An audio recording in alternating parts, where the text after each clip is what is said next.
Uh, okay. Oh, did it start? That is so weird. Okay, I think it started working because fuck me, I guess. Yeah. Um, okay. So if anyone is like around and feels like telling me if they can hear me now, um, I don't know what happened. Uh, okay, but it looks like it's picking it up now, at least. So maybe that's uh that's working. Let's see. Uh hey peeps. I sort of don't want to go on with the stream until I know whether it's working or not. Um Oh, Kitten, you're still here. Yay! Thank you. Okay. That is awesome. I don't know what was happening. The mic was just like, I'm not gonna work because fuck you. So, yeah. That's a thing. How about the music? Is the music a good level? Do I need to... Thank you. Thank you for coming back to see if I was still fun fiddling around like a chick with my head cut off.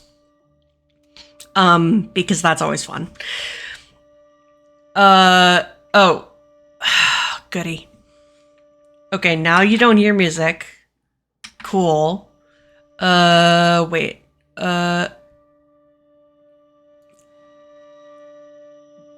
Do you hear it now? Because it should be playing. I just don't know if it is. You know, it's supposed to be. Okay, cool. Hey, we are cooking with gas now. I like it. Okay. So, thank y'all for sticking with me while I had my little moment of I am only pretending to know what I'm doing. And let's see. Tonight I'm playing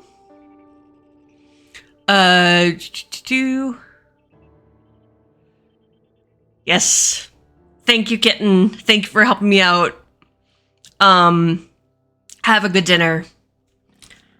And thanks for reading. Yeah, so tonight's game is called The Wretched. And it is... Hold on a sec. It is a...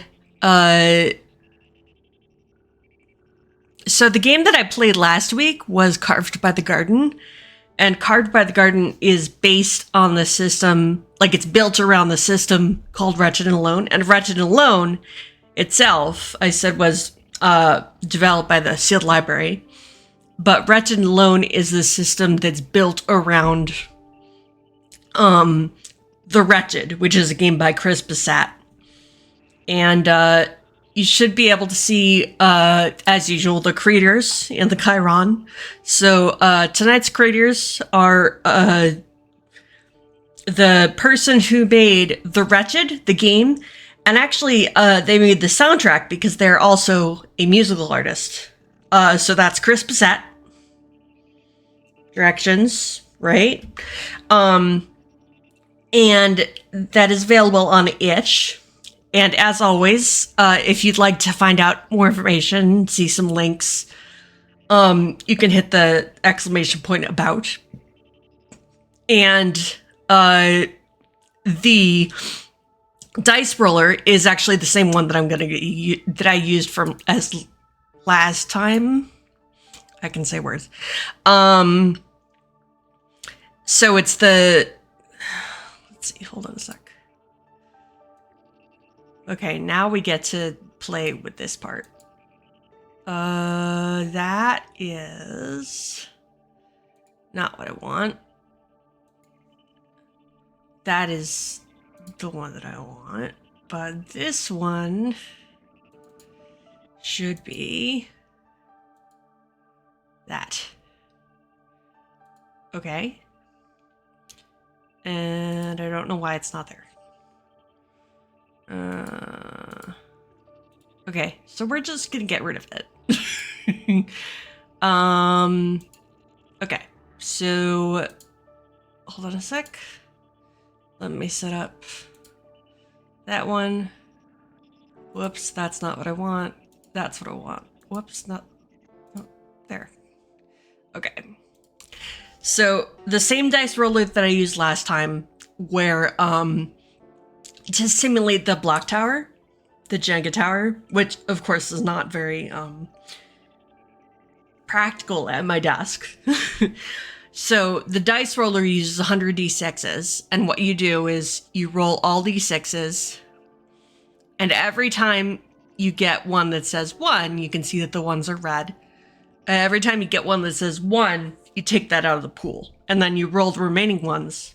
And so eventually, well, not theoretically, you will. I've done it before. You can get down to 0 dice left, and that's when you die, right? Okay, so that is the dice roller that I'm going to be using. I'm gonna move. Wait, come to the front. Still further up. And ta-da. Okay. Oh, why do they do that? Okay. How about that? There you go. Okay. So, the dice roller. Got the dice roller. So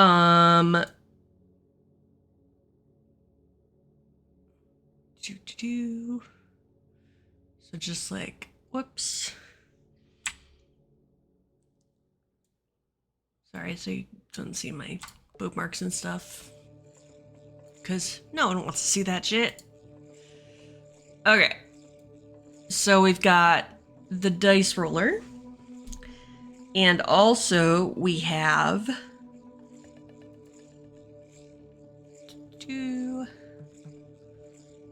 come on, where is it? Oh, there it is. In there. All right. So this is another window that I am going to capture. I don't want that. I want that. Yes. Okay. So here are the rules for the role-playing game that we are playing tonight, which is called The Wretched. And again, that is a game by Chris Bissette. And Chris Bissette also wrote the music that you were listening to, so the slightly creepy, I don't know, soundtrack that you're listening to. I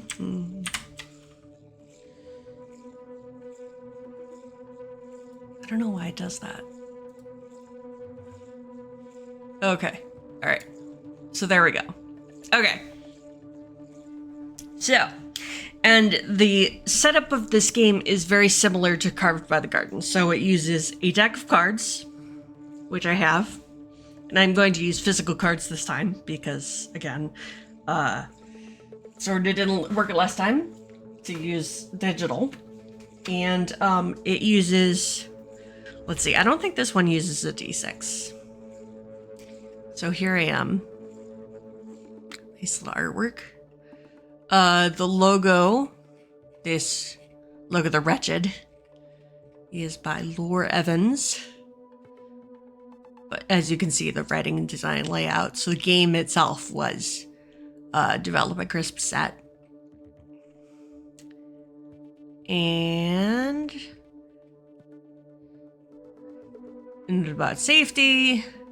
Again, this is a horror game.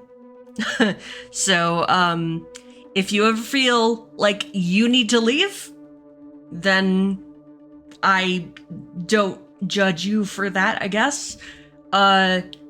Everybody needs to take care of themselves because, as much as I'd like to try to help take care of you, I am probably... Oh, we've got a new bits! Yay! Thank you, Brownie. Welcome in. Thanks for stopping by.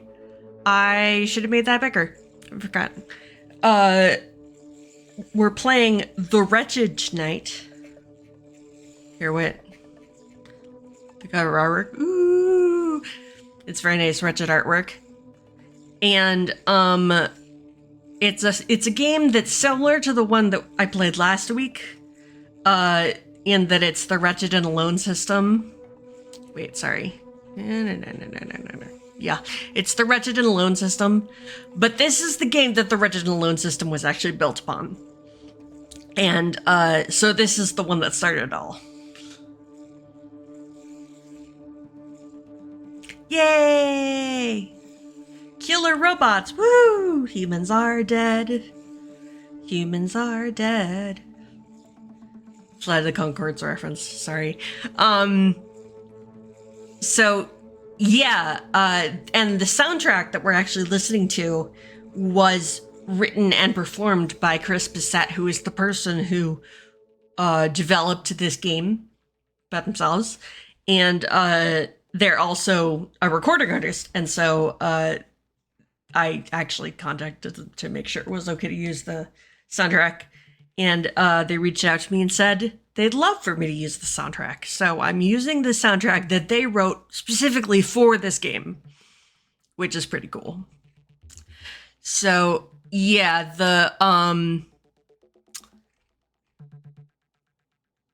this is sort of like the setup about what the game is about. So you are the last surviving crew member of the intergalactic salvage ship The Wretched. Adrift between stars after an engine failure, your ship was attacked by a hostile alien life form. The crew are dead, and you are alone.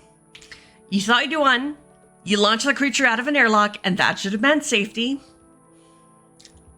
But it didn't. The creature survived, somehow immune to the cold, empty blackness of space. Now it skitters and crawls across the hull of your ship. It seeks a way in. It wants you. Now it is you versus inevitability.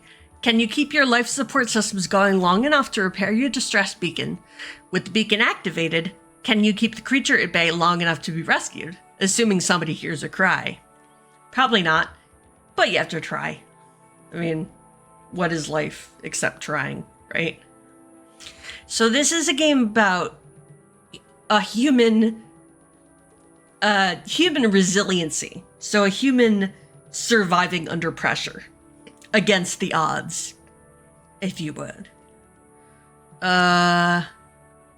So yeah, the Wretched is a game about humans' resilience in the face of overwhelming odds and almost certain death. And here's some touchstones, some cultural touchstones that Chris lists. Obviously Alien, because I mean, we all kind of went to Alien as soon as we heard that setup. Oh, thank you for the lurk, Brownie. Thanks for stopping by. So, We've Always Lived in the Castle, which is a very good book. I highly recommend. 65 Days of Statics, A Year of Wreckage. I actually don't know what that is. Hold on a sec. Let me look. Ooh, a year-long music project that ran from the 1st of May 2019 to the 1st of April 2020. That's kind of cool. I'm gonna have to listen to that later. That. Okay. The Quiet Year is a book.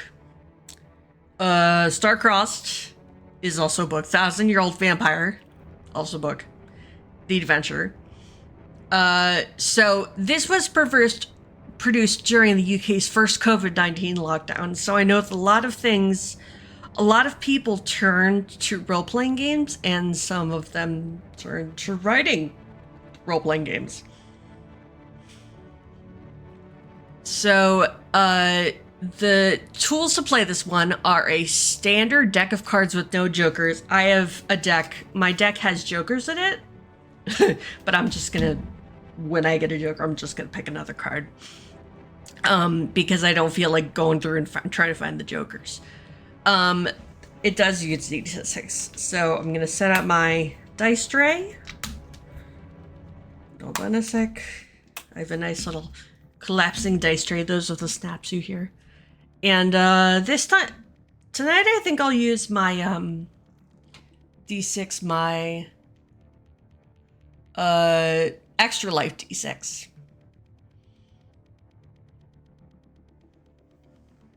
And I don't know what kind of stone it is, but it is made of gemstone. And it's from Wormwood. Tumbling block tower, and of course for the block tower instead, I'm going to use the dice roller, which I'm going to reset, by the way. And then tokens of some kind, and instead of tokens, I'm probably just going to keep a tally. So I think I'm going to keep a tally in this notebook right here, which is a handy dandy little notebook. It's got butterflies on it. Like the butterflies? Are they pretty? Okay. I like this notebook. I just keep it around for quick stuff. Okay. Okay, so there are only 2 positive ways out of this situation, and each is more unlikely than the last. First, you could activate your distress beacon, survive long enough for someone to hear it, and then continue to survive long enough for them to get to you. And that's actually the more likely one. It's still very unlikely, but it's the more likely one. And then second, you could fix your engines and leave the creature drifting in your wake. There are a lot of ways to fail. So, to begin, you set up the tumbling block tower as you normally would for games of that nature. Then you roll your die. So I'm going to roll my d6. I got a 3. And complete that many pulls from the tower. So I'm going to roll 3 times. So 4th round. 2, 3, 4. Right. The tower represents the state of your ship. If it falls at any time, a catastrophic system failure results in a tumbling block tower. Results in your death and the game is over. If you do not have access to a tumbling block tower, blah, blah, blah, blah, blah.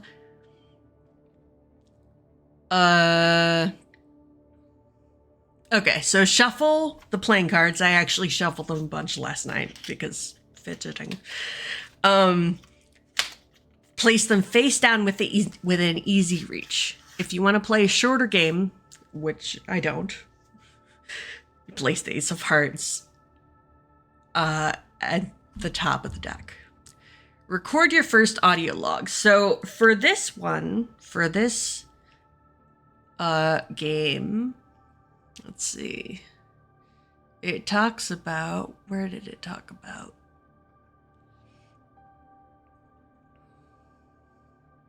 I don't know. It talked somewhere about the log, but you can use a video or audio log. By the way, everybody hydrate. If I have to hydrate, you'd have to hydrate. Okay. So, for this one, we have, what do you know? An audio and a video log. So, the first audio log. Day 1, salvage ship The Wretched. Flight engineer, Lupine Vendetta, reporting. The other members of the crew are dead and the engines remain non-operational. Though ship integrity remains good and life support systems are still active, I successfully jettisoned the intruder from the airlock. but remains alive and continues to try to access the ship. With a little luck, I can repair the distress beacon and someone will pick me up. This is Lupine, the last survivor of the Wretched, signing off. Okay, so all subsequent reports should begin with the statement day number X. Salvage ship The Wretched, flight engineer Lupine Vendetta reporting. In order to assist with an accurate reconstruction of the events, should your ship be recovered. The content of the rest of the log is up to you, but it should at least summarize the events of the day. Now you're ready to begin. So the game is divided into phases, which are meant to represent the days. So just like the last one, we have 2 phases, the tasks and the log. During the tasks, we do pretty much the same thing. Roll your die, draw that number of cards, keeping them face down, turn over the first card you drew, and consult the operations manual. If the operations manual asks you to do a specific thing, do it. Continue turning over cards and consult the op manual until your tasks are complete. When you've completed all your tasks for the day, discard, and unless you're told otherwise. And then during the log phase, you take a moment to consider the events, keeping in mind what you've learned, the actions of the creature, and how you're feeling, and you record your audio log for the day. All right, so here is the operations manual. So I am just going to start doing the first day, well, the second day, right? Okay, so the first thing I do is roll my d6. I got another 3, so I'm going to draw 3 cards. 1, 2, 3.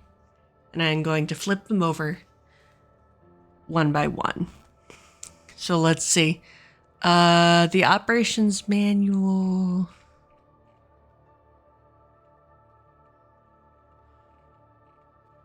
Hold on a sec. I'm sorry, I'm just looking through.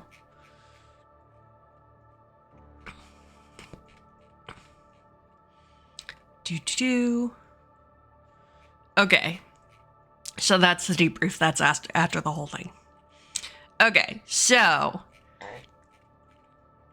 the order I'm going to go in is hearts, diamonds, clubs, and spades. In fact, that's the order that the last one went in too.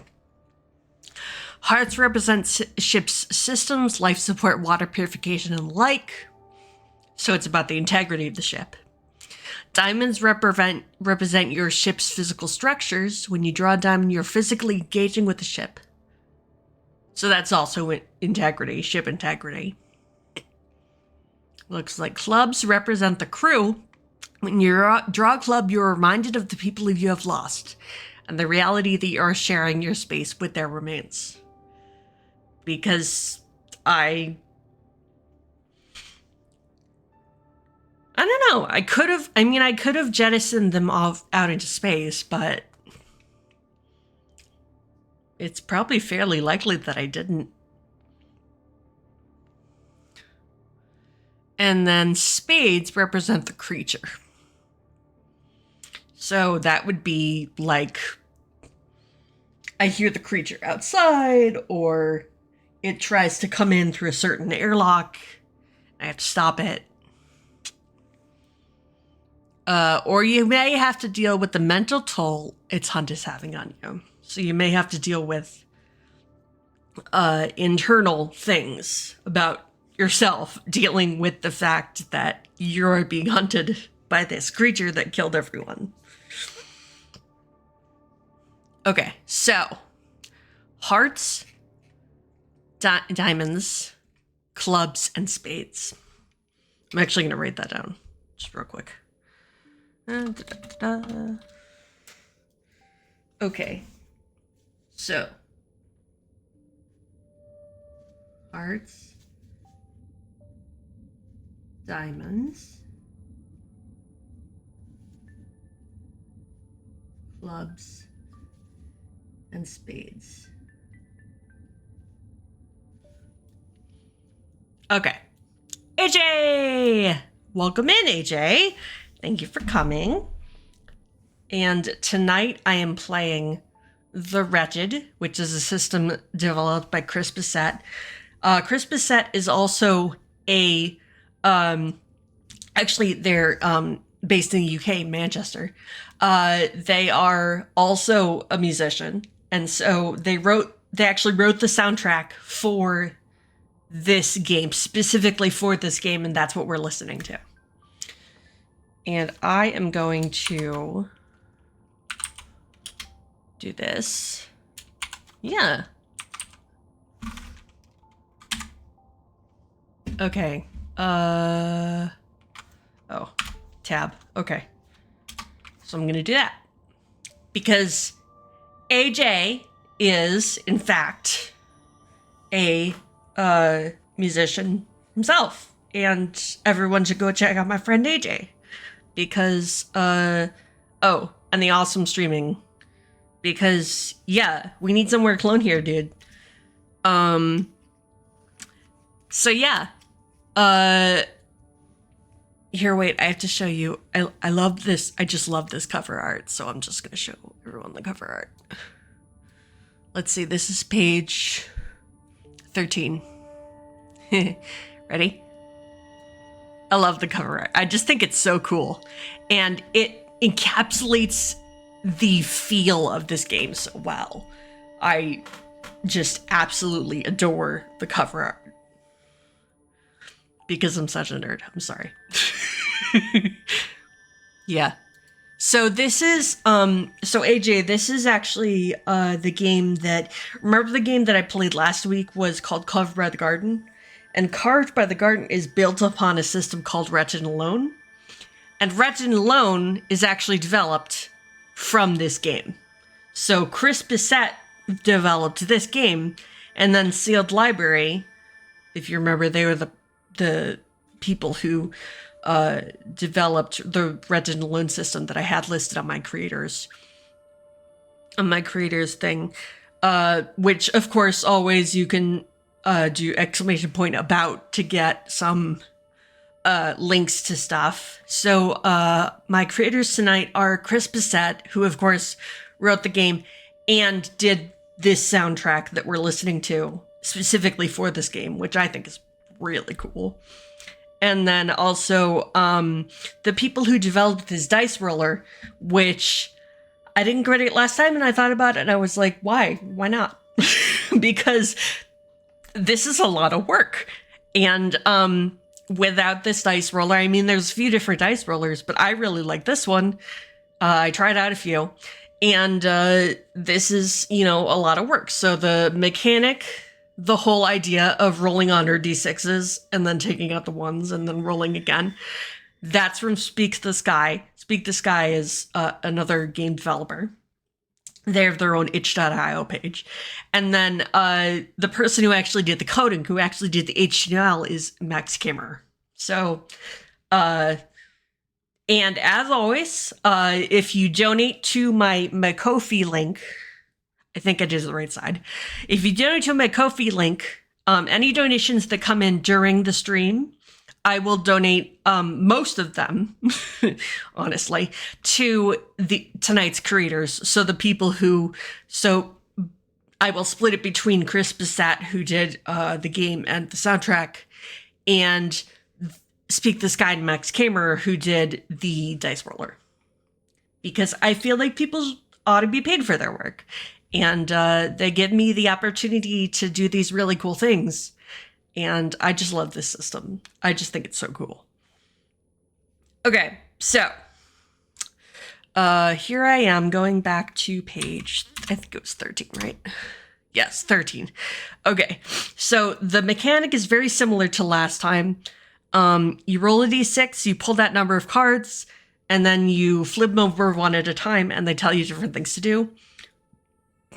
And the suits are hearts and diamonds, which both have to do with ship integrity. and clubs, which has to do with the crew, and spades, which has to do with the creature. The setup, very briefly, is that think Alien. So you were on a ship. Your ship got attacked by this creature. It killed everyone on the crew except me. I managed to space it, and I thought that it was over, but now the thing is trying to get back on the ship. Definitely Alien vibes. And in fact, Chris lists Alien as one of the touchstones for the, one of the inspirations for the project. And so yeah, they're trying to get back on the ship, presumably to fuck me up.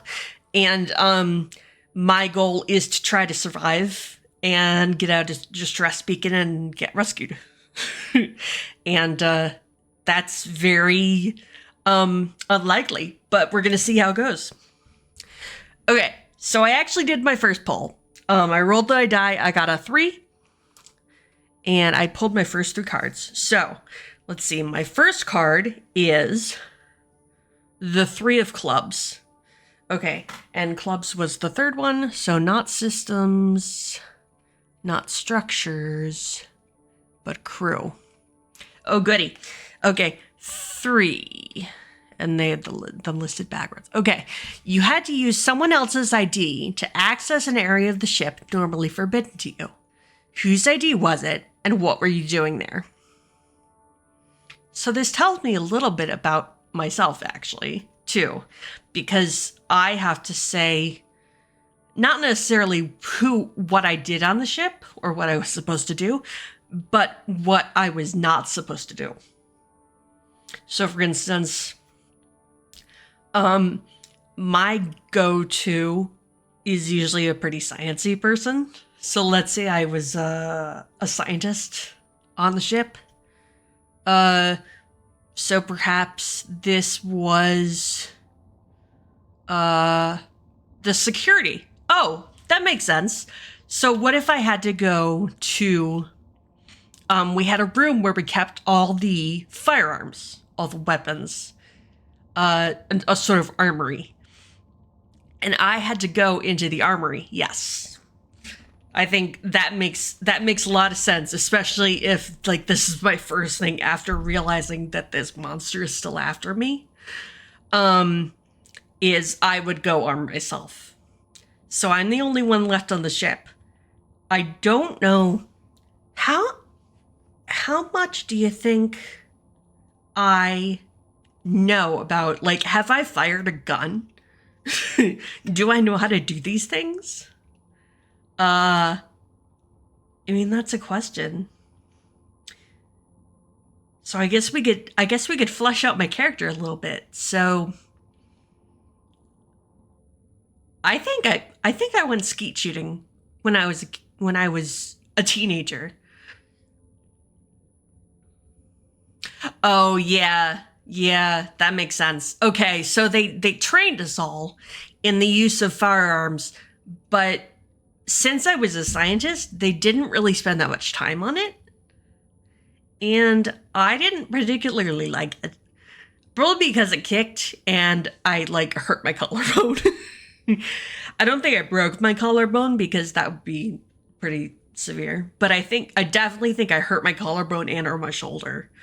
From these shotguns or rifles or anything like that. Probably shotguns, because you can't use penetrating, you can't use penetrating ammunition on a spaceship. That's a really bad idea. Explosive decompression and all that. So, I think I know how to use, I technically know how to use a gun. I know which, I know which end to point toward my enemy, that kind of thing. Yeah, I felt really out of place, and I think I went to the training, and I knew that I had to do it, and I knew that I had to pass it to get to where I wanted to go, which was out in space assigned to a ship. But I kind of wrote it off a little bit, and the instructor also wrote it off a little bit because, you know, they thought of us as kind of pansies, right? The instructor is probably a security guy or gal, security person, and they did not like. They thought of scientists as soft. It's kind of weak, and so they just gave me the weapon. They made sure I knew how to use it in a very basic sense. They made sure to know that I wouldn't like shoot myself. And yeah, that's about it. I just got, I got checkmarked through. But it made me think of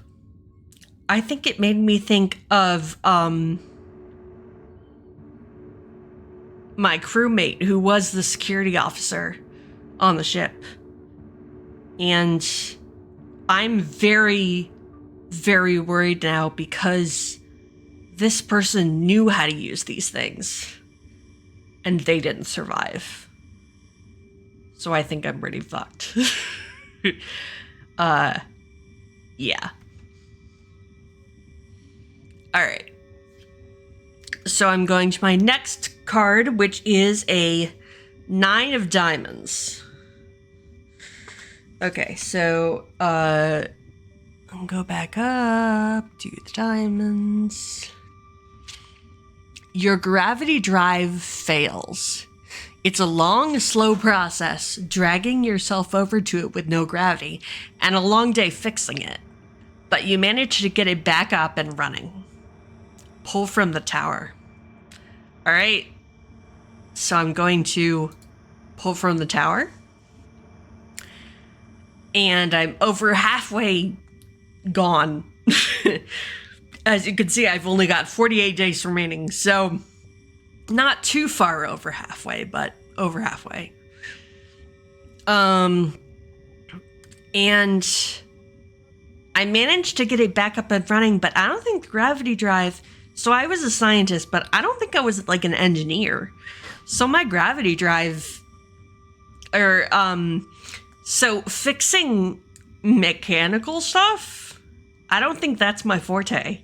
I'm more of like a chemist or a biologist or something like that. Maybe a xenobiologist. And yeah, I think this is totally foreign to me. And I am just freaked the hell out because, first of all, I had to go get this gun that I'm not totally comfortable with and still kind of freaks me out. And then I had to fix the gravity drive, this mechanical shit that I'm not used to doing. I'm very close to like full on panic now. All right. Okay, there's the Joker. This game doesn't use Jokers, so I'm just gonna pull again. All right, and I got a 4 of spades. Okay, so I scroll down to...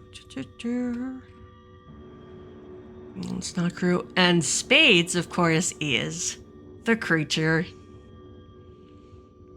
So scroll down to 4, and here it is. Whoops. Yeah. Down one of the long, straight corridors between rooms on the ship, you follow gouges in the walls and floor left by the creature. Describe them and which part of its anatomy you think left those tracks behind. Pull from the tower. Okay, so the first thing I do before I forget is I'm going to pull from the tower. Okay. So yeah, it's going pretty dire. Okay, so the gouges. What do you think, AJ? I mean, my first instinct is to say claws, of course, because, but like, I don't know if shoulder spines. I like that. Maybe I'll just go even more general, just spines, like the body has spines on it.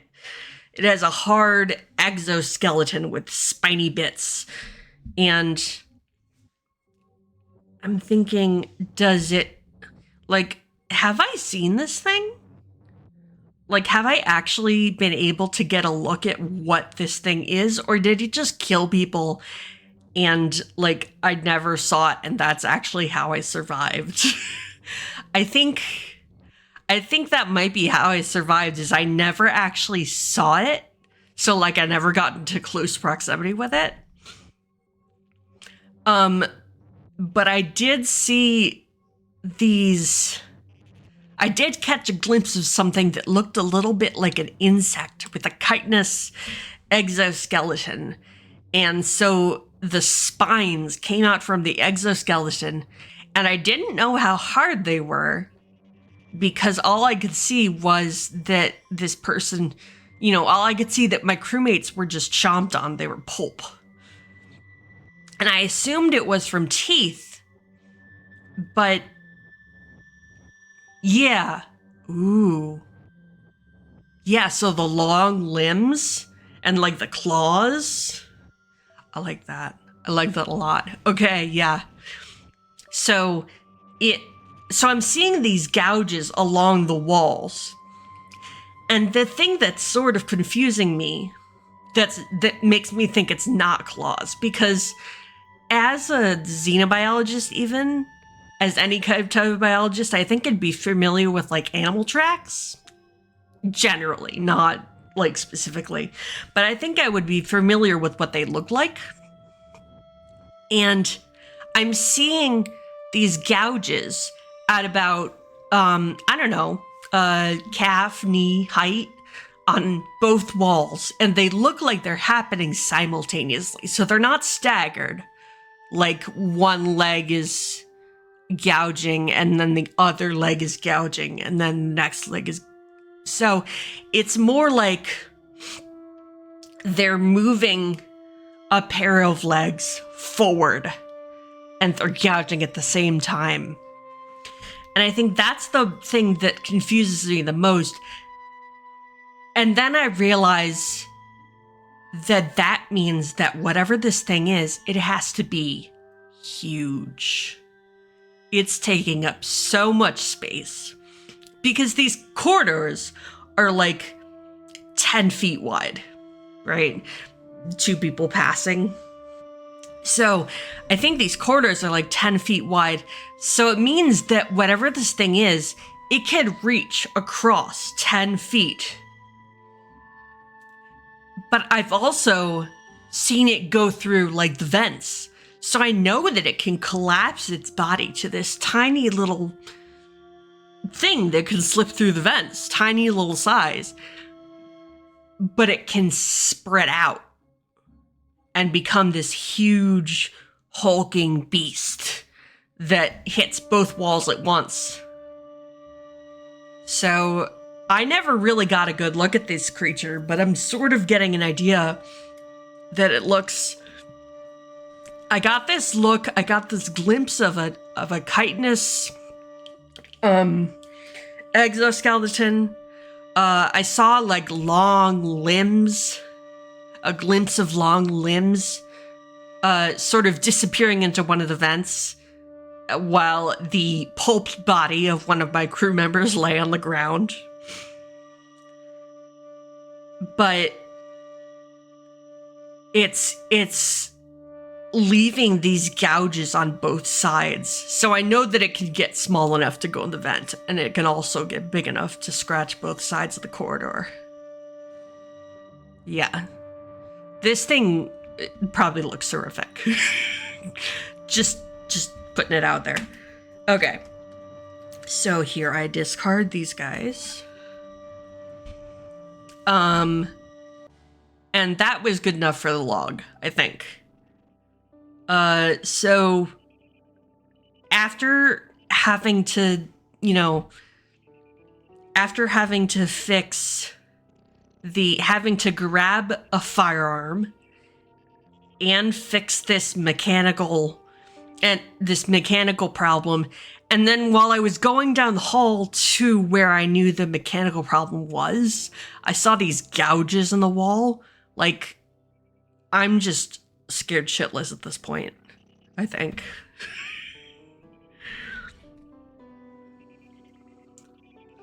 Alright, so now I roll my d6, and I got a 4. So 1, 2, 3, 4. Alright, so 4, and I turn over my first card, and I got the 10 of clubs. Alright, so I'm going to the clubs. And there's the 10. One of the crew died holding a teddy bear his daughter gave him. What was the bear's name? Ooh, shit. I think the bear's name was... What do you think, AJ? I think the bear's name was something really cutesy. Like, it was given to him by, like... He didn't like to talk about this bear, Henry. Yes, Henry the bear. And he didn't really like to talk about this teddy bear because, of course, he was a big, strong man or whatever. It was the lieutenant. So it was not the captain, but it was the lieutenant.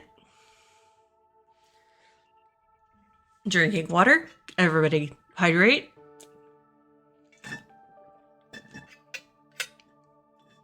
Okay. So it was the lieutenant. And the lieutenant once told me, I once got out of him, even though he didn't like to talk about this, I once got out of him that his daughter gave him this teddy bear named Henry. And when he asked her why, or he was packing his suitcase to leave, and she gave him, and she put the teddy bear, so like, you know how you have everything splayed out on the bed, and then you have your suitcase on the bed, and then you put the things in the suitcase? She put the teddy bear like in the middle of his stuff on the bed. And he tried to go around it because it's actually her teddy bear. And she said, "Daddy, why aren't you taking Henry? You should take Henry." And he said, "But Henry has to stay here with you." And she said, "No, Henry's going to keep you safe." And so Henry is a little brown bear. He's actually pretty small. I think he's about like this size. And he's got the articulated limbs. And I think he has a little like black and white check bow around his neck. And what happened to Henry I'm sorry. Thoughts in a different direction. Yeah, so she left her teddy bear in the middle of his stuff while he was packing, and he thought she just left it there, so he was going to pack everything and leave Henry, and then he told him that Henry would protect him. Well, Henry didn't protect him. Henry might protect me now, though. I think I'm gonna take the teddy bear and... Why would she lie? Maybe she meant Henry would protect one of us. Henry is a protector. And he's gonna protect someone. It just didn't end up being her dad. So, yeah. So I'm gonna take Henry and stuff him in my pocket. So he's like looking at it, you have a pants pocket and he's just like peeking out of the pocket. Alright, so it looks like we're gonna have ads in about a minute and a half. It should be a minute and a half. The ads themselves should be a minute and a half too. So, hi, Mom. Well, yeah, they know stuff, but apparently she wasn't able to protect her dad with Henry the teddy bear.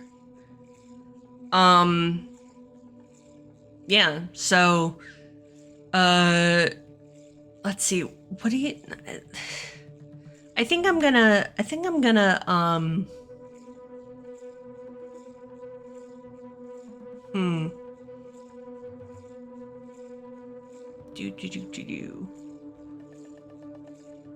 going to keep going. What do you think?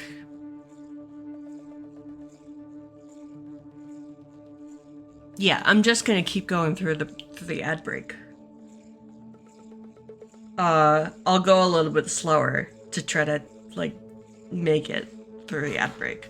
So, I'm sorry y'all are gonna be stuck in ads because Twitch is a bitch and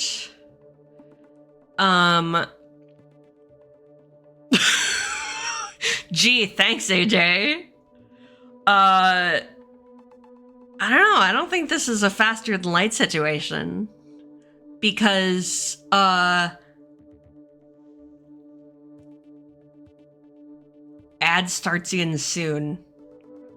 What the fuck does that mean? Yeah, I don't think this is a faster than light situation because I think is that outlawed? So because that's too much like time travel, and time travel is not actually legal.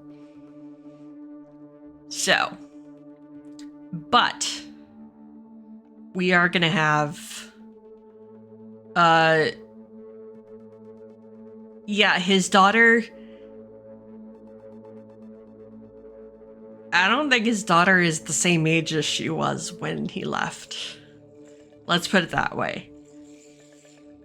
She might not be dead, but I don't think... Let's see, how long have I been out here? So let's see, how long have I been out here? How long has the ship been traveling? I think it's been traveling for 2.5 years. What do you think? And so it was just a routine salvage trip. And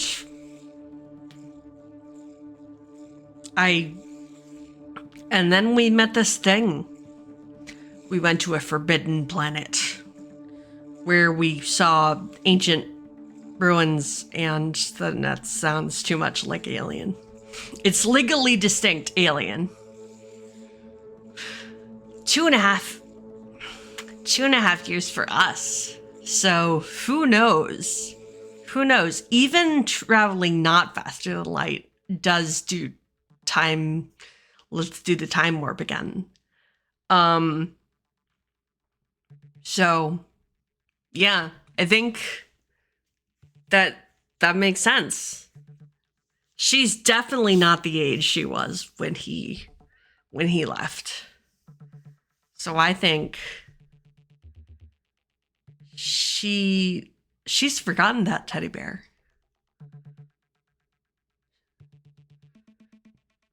She has a new teddy bear because her mom got her a new teddy bear. Her mom hasn't forgotten her dad, but I think she might have.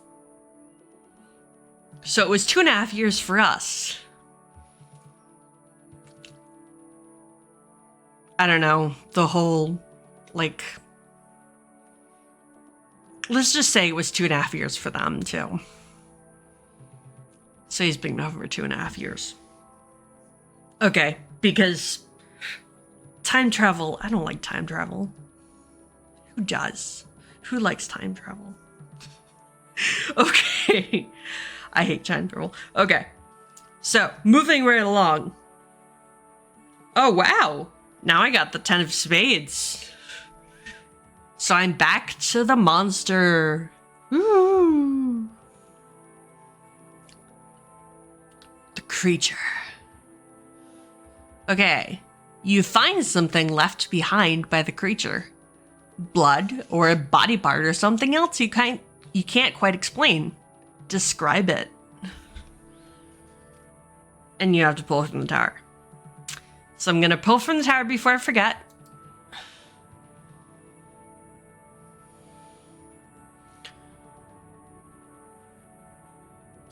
Jeez. Oh, but that's almost the speed of light.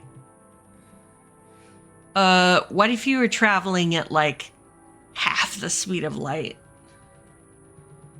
You found a time dilation calculator online? If you're traveling at half the speed. So then would it be like 25 and a half-ish? No. 25, 26, 27, 28? Like 28 years?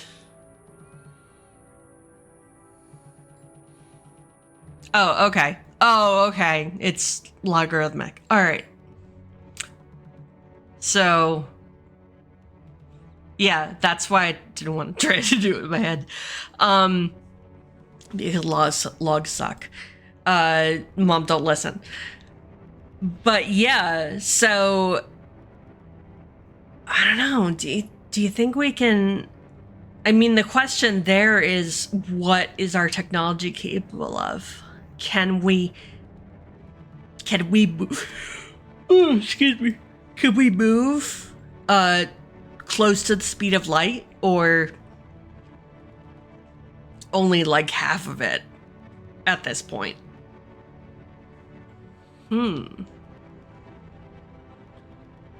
Okay, wait. I'm sorry. I got distracted.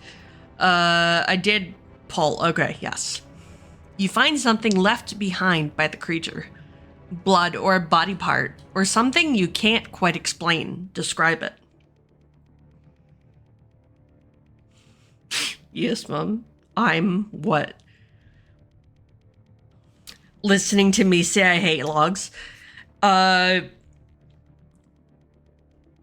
So let's see. I think... Did I find some blood? Or did I find part of that exoskeleton?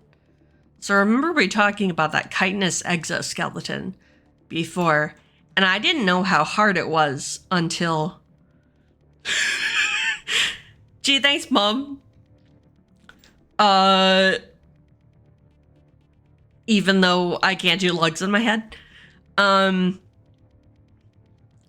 think I found part of that exoskeleton.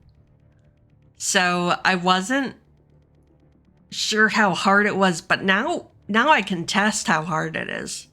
I don't know if it gets that hard after it sloughs off, or, you know, if it's gotten softer since it came off the creature.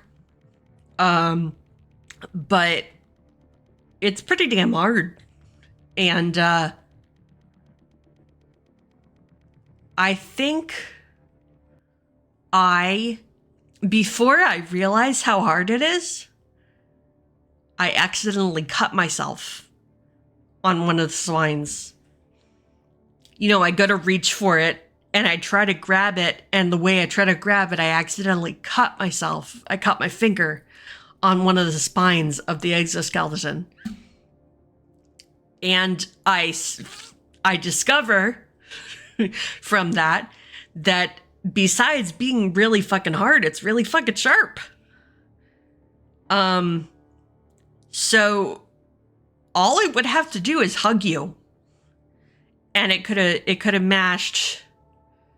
Hi, Phoenix! Thank you for coming! We're playing The Wretched, which is the game that inspired the system that the last game was built on. Hi, beautiful. Here, wait. I know you can't do it, so I'll do it. Well, you can do it. I could make you do it, but... It does! It wants hugs! But it has deadly hug powers. I love that.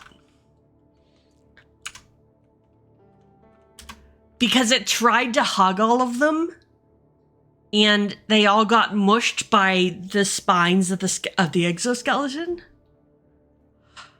Poor baby. I feel bad for this creature now. This is the progression of most of my games. Feeling bad for creatures. Yeah, so, like, if I could figure out a way to give it hugs, then what? I know, right? If I could figure out a way to give it hugs, it might even might not just leave me alone. It might also, like, help me survive and stuff. But right now I can't. And unfortunately we don't, like, share a language. So I can't be like, don't hug me, bro. Exactly. So if I survive this, if I make it back to, you know, civilization, then I could be like, hey, let's make some hug-proof armor. And so we can hug the beast, because they could probably help us out. Yeah, I like that. All the creature wants is hugs. It's so tragic, actually. That all you want is hugs. But when you hug people, they turn into pink mush. That's so sad. So yeah. So anyway, even though I forgot to say the thing, everyone should go follow my friend Phoenix, because they are wonderful and they are my super mod. I'd hug you anyway, Phoenix. Okay? Because I'm not afraid of chitinous exoskeletons that turn people into mush. Phoenix is like, but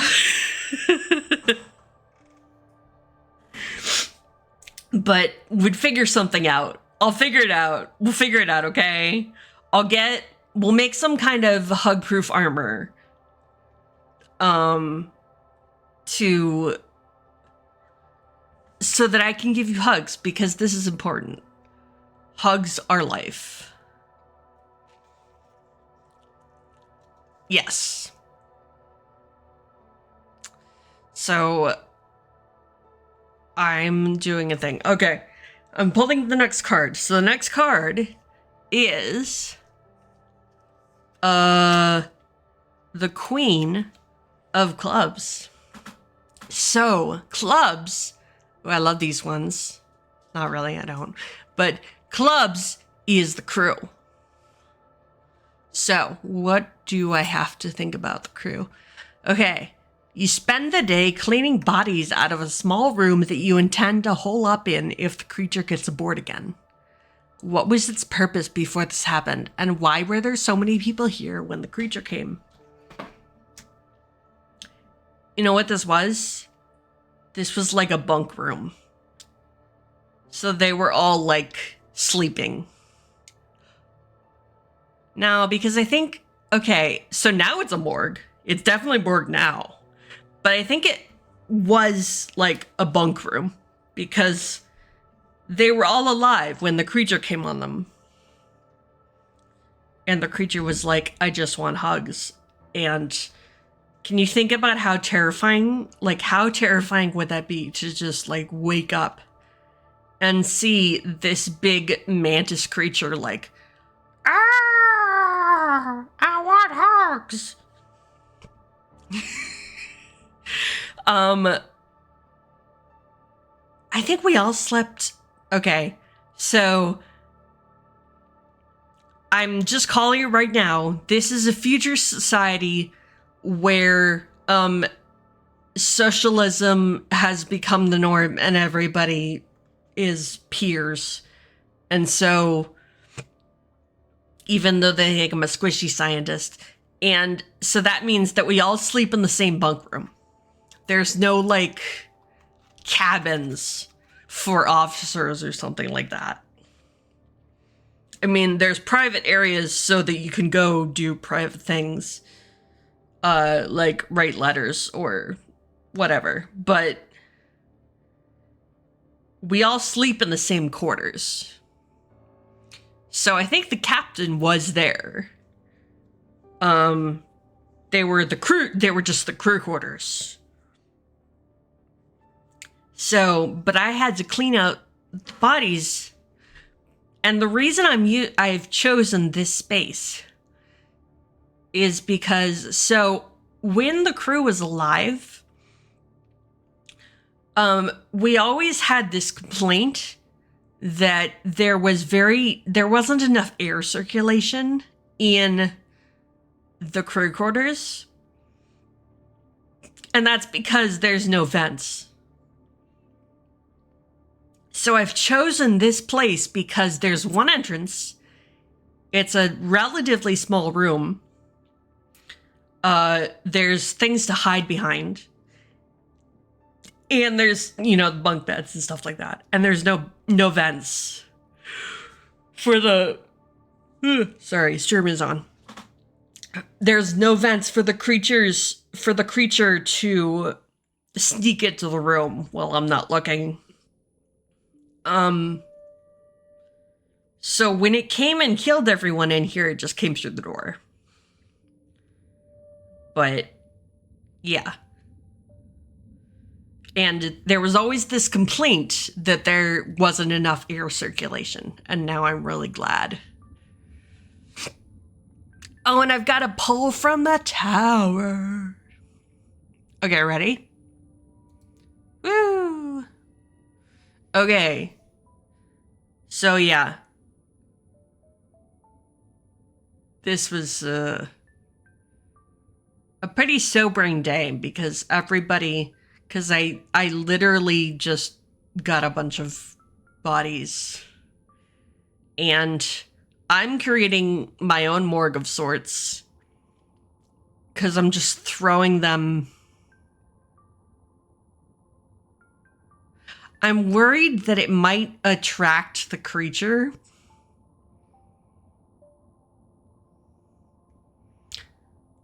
But so I'm, I know that there are people who wouldn't agree with this decision, but I'm just going to space those bodies because I'm worried that they might attract to the creature because I don't know that it just wants hugs. You and I know that, but that's like metagaming. As the crew member, I do not know that. And so I'm worried that if it wants to eat them, the presence of a bunch of, I don't know, meat would attract it. So, yeah. I've spaced all the bodies. But that means... Ready? That means that they're all, like, floating around the ship. So, like, if I look outside the ship, because there are, like, portholes and stuff... If I look outside the ship, I see these, like, floating, bloated meat, squishy, smoothie things floating around the ship. And that's really not good for my sanity. Not good. All right. Next one is the Queen of Hearts. Okay, so this is the first heart we've had. And the door lock system fails while you're in the bridge. And you have to spend a few hours forcing the doors open so you can get out. I think, so pull from the tower, so I'm going to do that first. Oh, great. Okay. So I think the biggest problem, so we already talked about how I'm not a mechanic. I'm not like an electrical engineer or anything like that. So this is not something I'm used to. And I think I probably, like hurt myself and burn my fingers and stuff like that with all the electrical connections. But, yeah, excuse me. But I think the worst thing about this is that there is a big window out the front of the bridge.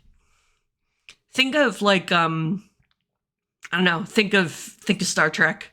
Like, there's that big window out the front of the bridge. And I can see a bunch of the bodies of my crew just floating out there. And they're like staring at me. Obviously they're not because they're dead. And then one gets stuck on the window. And I don't have window wipers. So yeah. I think it's not a good time. And I am sweating and breathing hard by the time I get out of the bridge. I needed to look at the nav computers. I was trying not to look at the window. And then the door got stuck. I was like, oh shit, I don't want to look out the window at these things. All right. Oh, I've been forgetting to do the log, so I'm going to do that. Okay, so.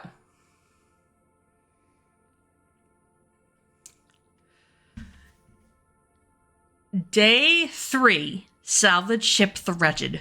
Flight engineer. Oh, it does say flight engineer. Oops. I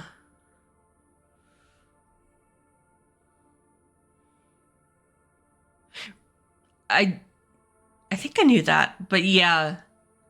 I think we've actually got like a big glass window. And obviously it's really strong glass, but I think it's legit like a big see-through window. And I can see the bodies. Oh, and the other thing is, on other parts of the ship where I can't like see out a window, the bodies trip like the radar, so it looks like there's a ton of things around me. And like I thought that once I spaced them, they would just go away. Because I'm not a damn physicist. Alright, so what if I'm gonna change that. So not flight engineer. I'm gonna say day 3, salvage ship The Wretched. Xenobiologist Lupin Vendetta reporting. Today I had to clean the bunk area. Or I cleaned out the bunk area of all the bodies of the crew that were sleeping when the creature came in and slaughtered them all.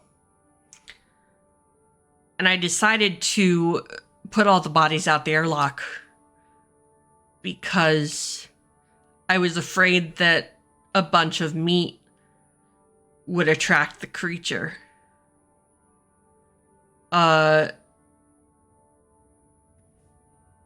Then I wanted to work on the distress beacon to see if I could get it to work. So I went up to the bridge, but while I was on the bridge, the door locked on me. The door mechanism failed. And so I had to spend some time opening the door back up. But the bodies of my crew, which I thought would leave the vicinity of the ship once I put them on the airlock, stayed around. I guess, I don't know, attracted by the bulk of the ship or something. And I could see them out there through windows, and also it looks like there are a bunch of small things around me at all times.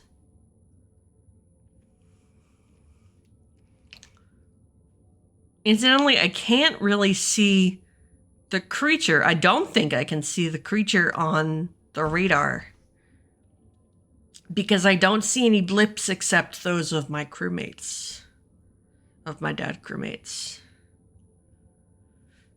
This is Lupine, the last survivor of the Wretched, signing off. All right.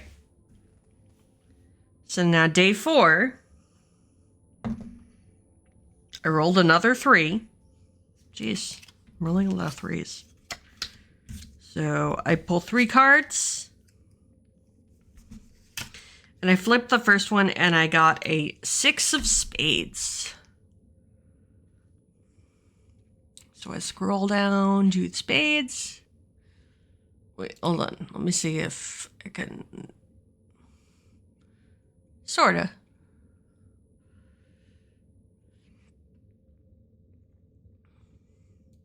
There. Oh, look. It's my reminder to drink some water. So drink some water, everyone. Because it's time to drink water. Okay. So, the 6 of spades. You find yourself muttering a short phrase over and over like a catechism. What is it?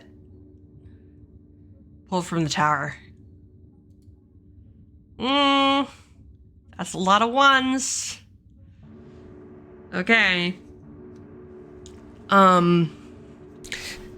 So those 1s added in makes it 16. So the next one is going to be... Oh no, 16 is the stuff without the 1s. Okay. So you find yourself muttering a short phrase over and over again, like a catechism.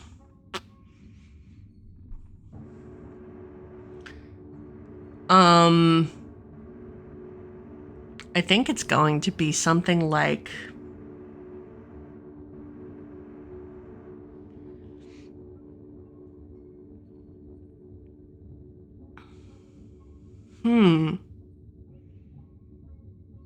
I think it's going to be something... I think it's going to be something about...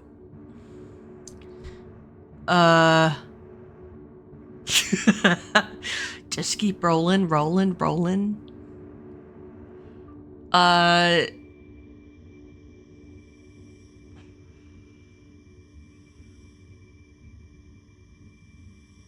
I want it to be something a little creepier. Although the monster isn't necessarily transmitting something into my head, because that would be really weird. I don't think... Does it have psychic powers? Like, is it transmitting a phrase into my head?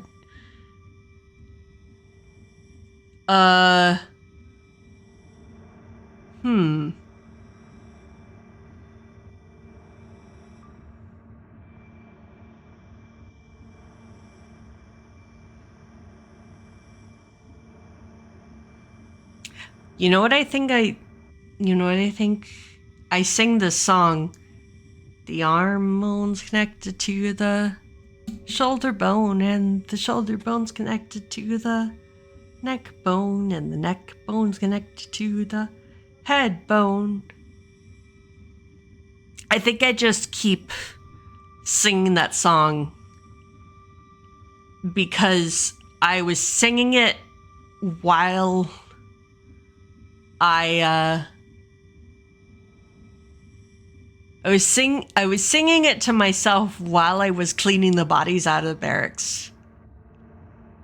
just sort of to keep myself sane. And didn't really work. But now I can't get it out of my head.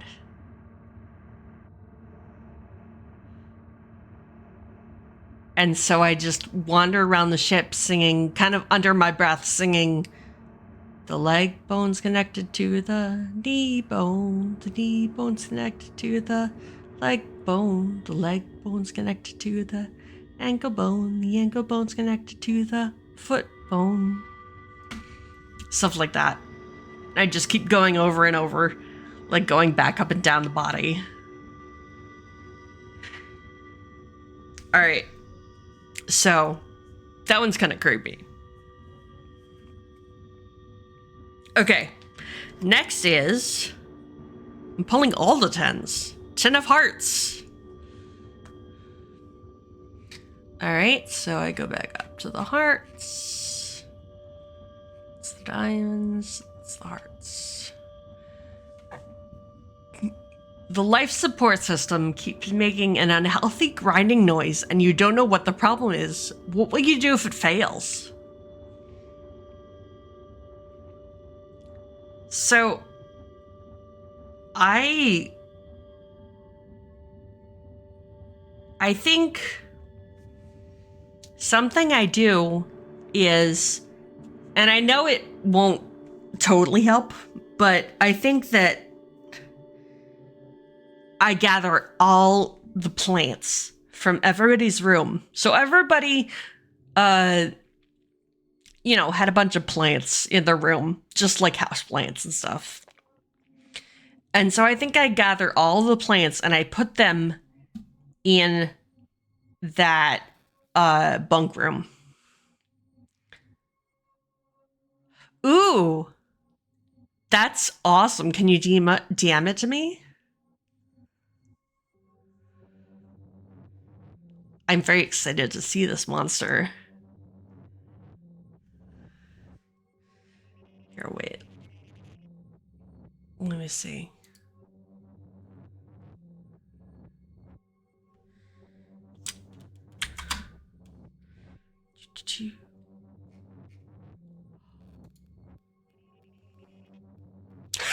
I love it. Do you mind if I put it on stream? Because I kind of love it.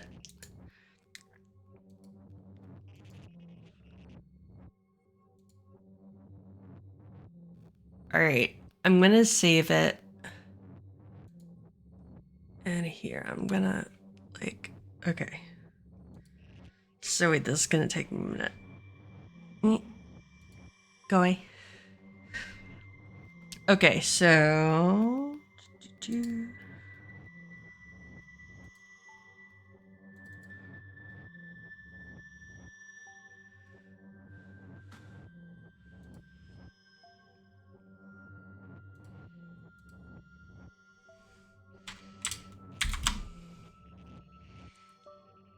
Okay, so...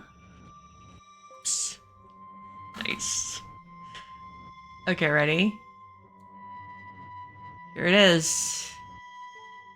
Here's the monster. Hold on a sec, I have to figure it out.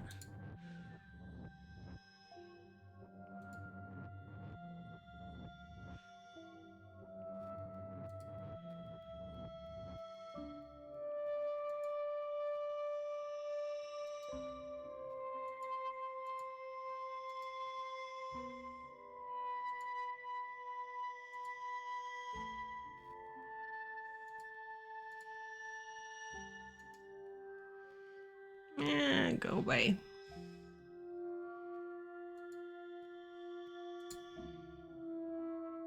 Let's see if I can do... Oh. That's right, I can do that. Okay, ready? Let's see if this works.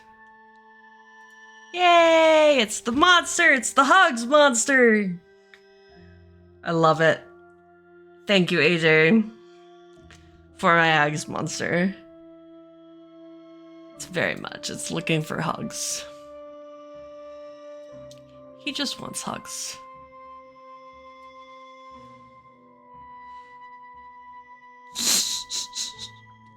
Alright. Okay. So there's the monster.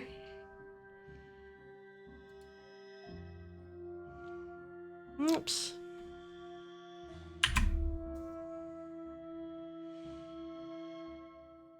Nice. I shall treasure the monster, AJ. Thank you. Alright. So.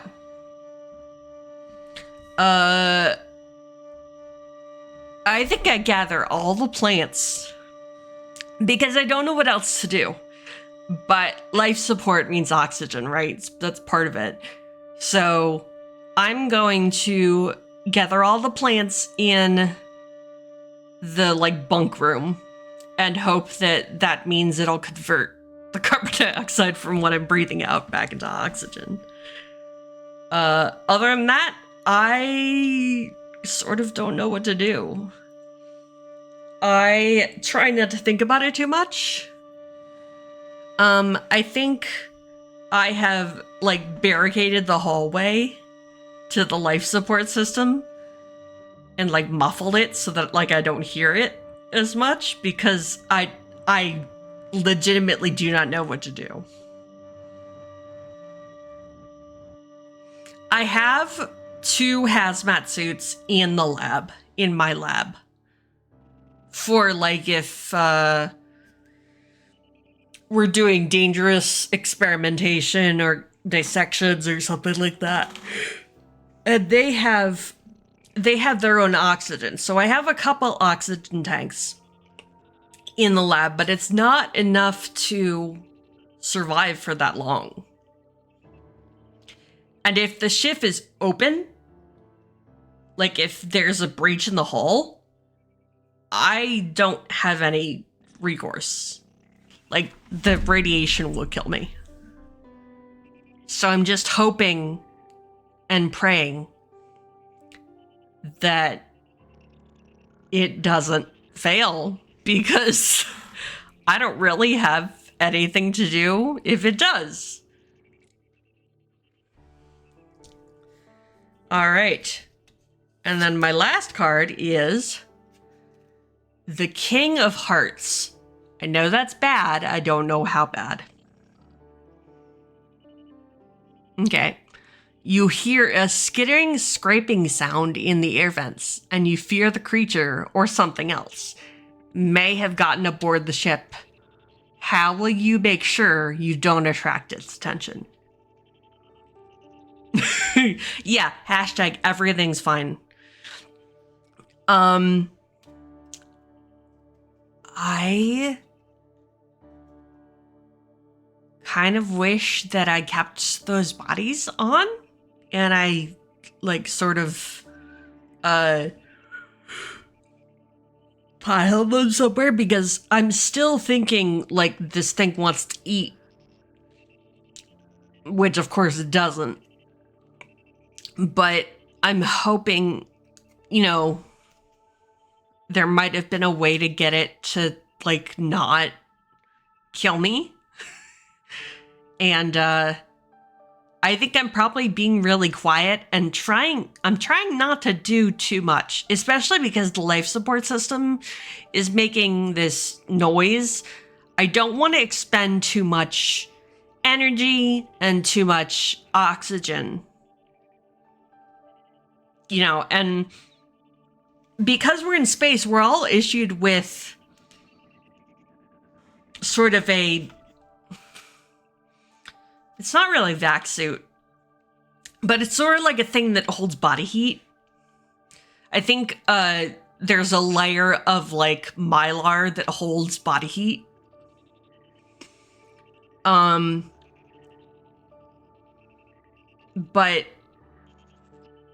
I'm just trying to stay in my bunk room with all my plants, and I can barricade the door with one of the bunks.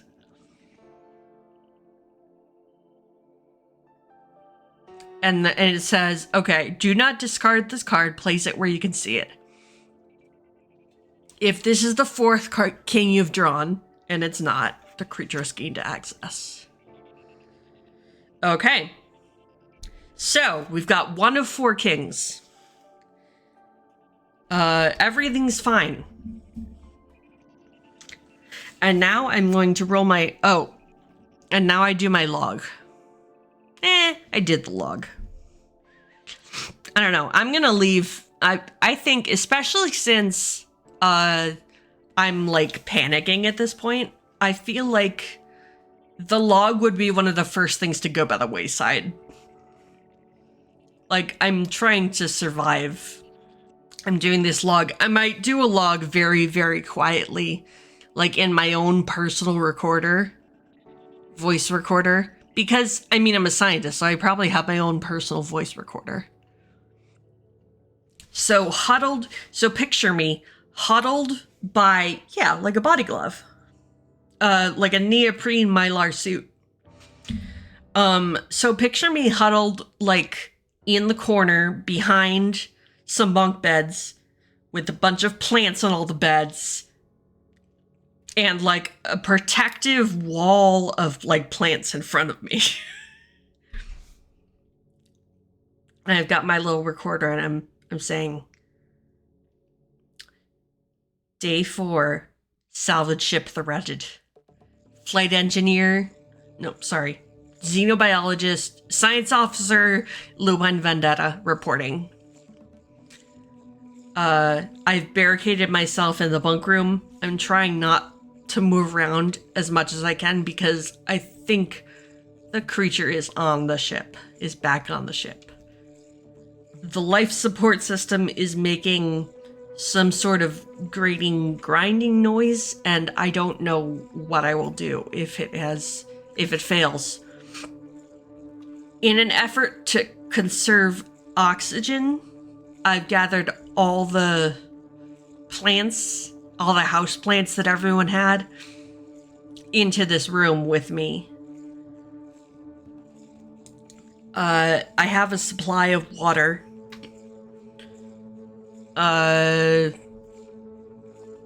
Not too much, just a few bottles. And,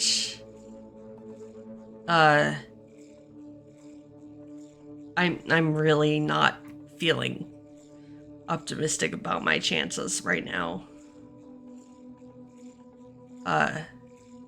Science Officer Lupin Vendetta signing out. Alright. So now I roll my d6. And I got 1. So I pull 1 card and it is the Jack of Clubs.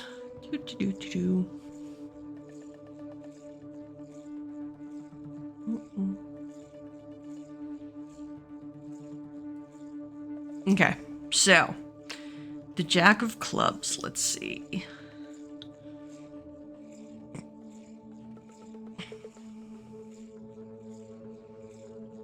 Clubs screw, right? Yes. So Jack, you gather together the bodies of the crew you were closest to and seal them in the remaining airlock, saying a few words of remembrance over their bodies. But you can't quite bring yourself to jettison them. What words do you say, and why is it so hard to send them out into space? Pull from the tower. So I'm going to pull from the tower. I only lost 1.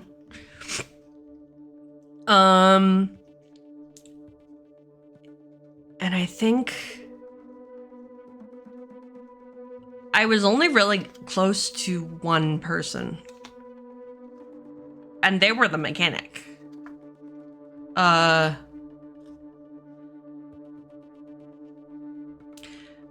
think their name was Trini Jepson.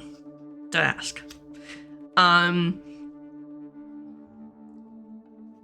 So, and they were the flight mechanic,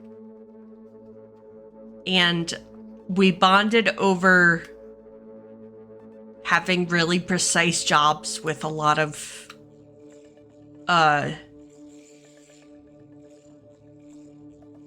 little fidgety parts to them. And I think the reason that it's so hard for me to jettison their body is because I don't have a lot of friends. I am not understood that well. I don't get along with people that well. And, you know, I very rarely am able to bond with someone. Even the other scientists and engineers are not my friends usually. And I just really, like... I mean, I respected everyone on the crew, which was kind of an odd thing, because I don't tend to respect people. But they were good at what they did. And, everyone's gone now. And what does it mean if people who are good at what they do can just be gone like that? Does it really mean anything if we're good at anything?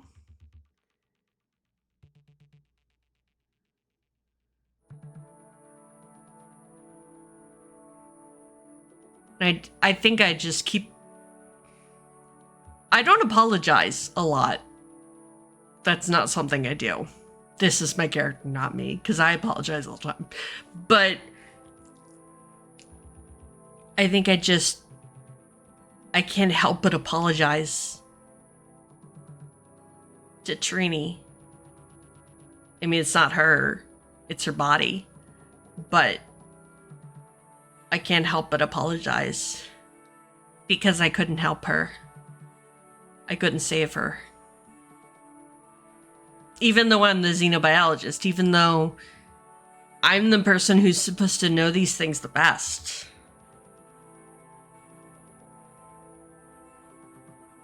To know, I don't know, to know what to do. I've never seen something like this. It feels almost like a personal affront to me that there's this thing out there that should be within my area of expertise, and it's not, because I've never seen it. I haven't studied it. I don't know anything about it. I never even heard of it. And so I'm sorry, Trini, that I wasn't able to help you.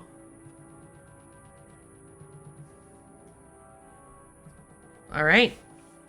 And that is the end of, what, day 5, I think? Yeah. All right. So now we go on to day 6. And I rolled a 5. So I'm going to pick 1, 2, 3, 4, 5 cards. And my first card is...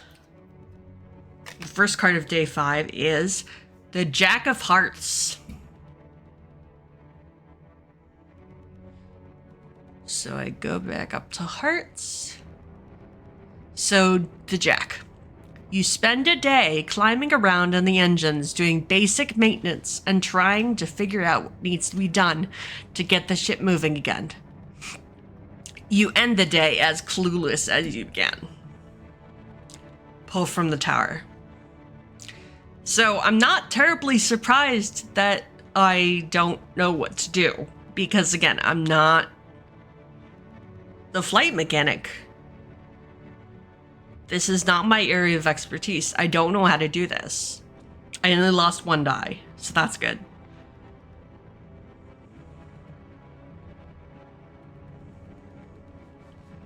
All right. Next card is 4 of clubs. So we scroll down to the clubs and go to the 4. Where did you hide while the rest of the crew were dying? Actually, that's a good question. Where did I hide? I feel like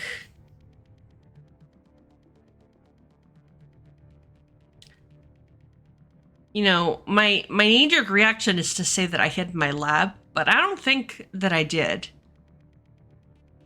I think I hid. Okay, so we have these rooms that are called like freshers. And they have a combination, you know, they have like a toilet and a shower. And so that makes it even worse. I was in the shower. I did not hear them. I did not hear them screaming. I did not hear the roaring of this thing, because I assumed there was roaring. I did not hear the gunshots, if there were any. I didn't hear anything. I came out of the shower, and I found their corpses. Shit, that's dark. All right. Yes, I was singing, and I didn't hear the hug deaths of my crew. You're hugged to death.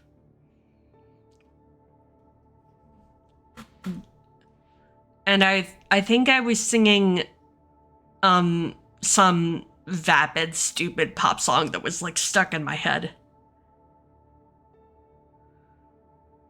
Oh my god, yes, Mamba number 5. It's come back.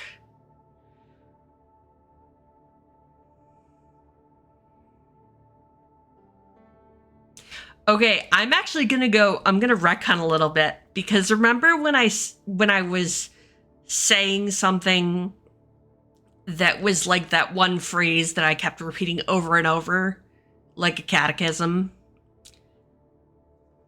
I think it was Mamba number 5. I think I just couldn't, like, even as I'm cleaning up the dead bodies, I can't stop singing Mamba number 5. Ooh, grim. Damn.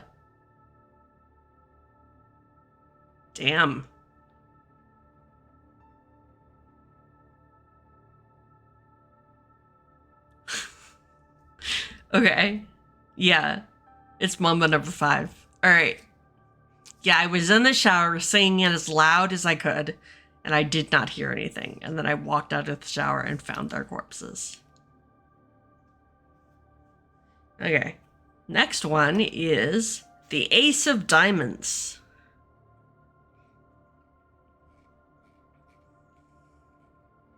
Okay. After a short but terrifying EVA, you managed to boost the range of the Wretched's antenna. How did you ensure that the creature would not attack you while you were outside the ship? Pull from the tower. Okay, so I pull from the tower. Do not discard this card. Instead, put it to one side so that you will remember you've drawn it. When the distress beacon is active, a roll of 5 or 6 is sufficient to remove a token from it.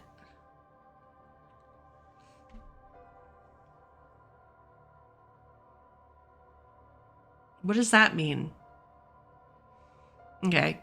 When the distress beacon is active, so this is page number 16. I'm going to see if I can find something about tokens.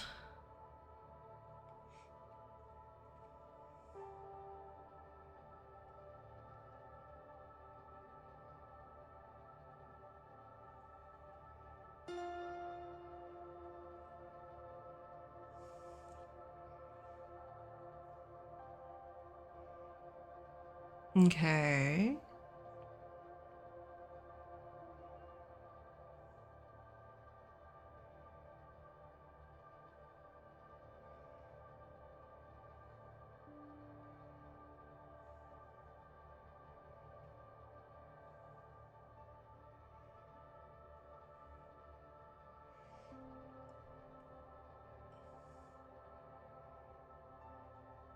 Okay.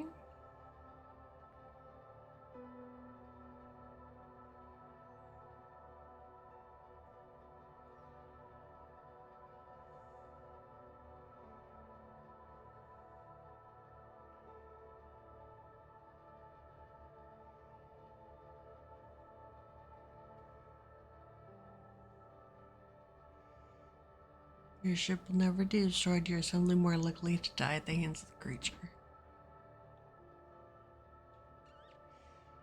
Shuffle the deck of the playing cards, place them face down. Record your first audio log.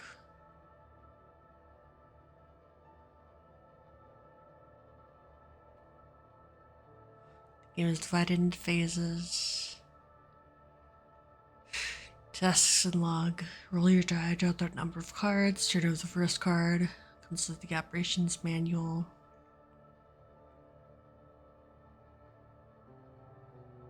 Discard unless you have been told otherwise. Take a moment to consider the events of the day. Record your idle log. Each time you draw a card, complete the task it assigns you. Sometimes these tasks will involve pulling bricks from the tower, others will involve... Okay, so it doesn't talk about the tokens.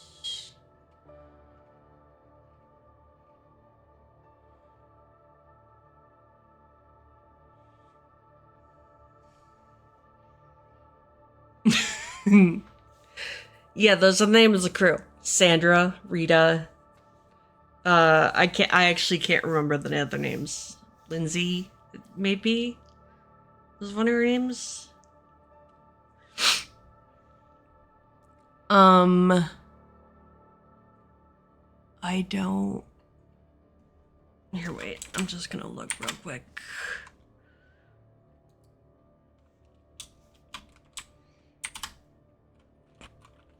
So, look for a token.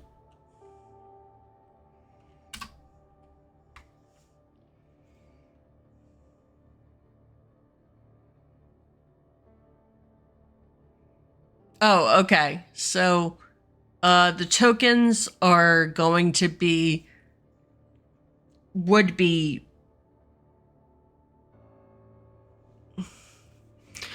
how long I have to wait after the distress beacon is activated.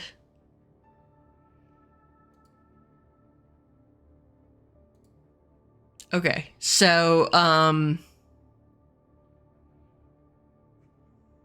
right, yeah. I was like, I know there are more, I don't remember what they are. Okay, so. This was the ace of diamonds, right? Okay, so that's the ace of hearts. Okay, so when the distress beacon is active, a roller 5 or 6 is sufficient to remove a token from it. Okay, so normally I think it would be... Let's see. Yeah. So normally it would just be a 6. But because I managed to boost the signal, I can roll a 5 or a 6. Okay. That's what that means. Okay. I feel like that would be easier if it was earlier in the game, but okay. But the beacon is not ready yet. I have not activated the beacon. Okay. So how did I ensure that the creature would not attack while I was outside the ship? You know what I think I did? I set up a very simple, like, repeating machine that would make noise inside the ship.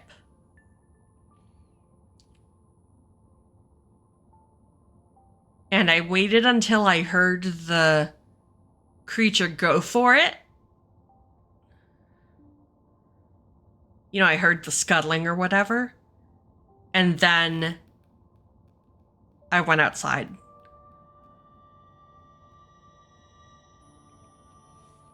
So I tried to distract it with a noise and hoped that it would. I mean, there's an element of luck to it, definitely.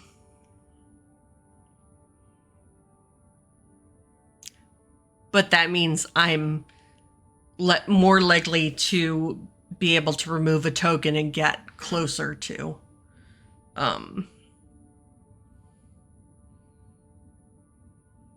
get rescued.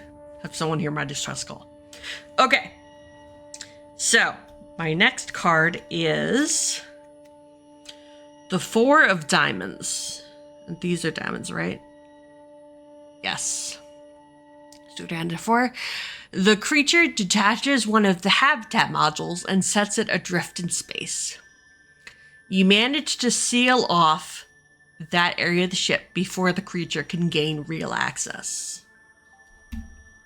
Pull from the tower.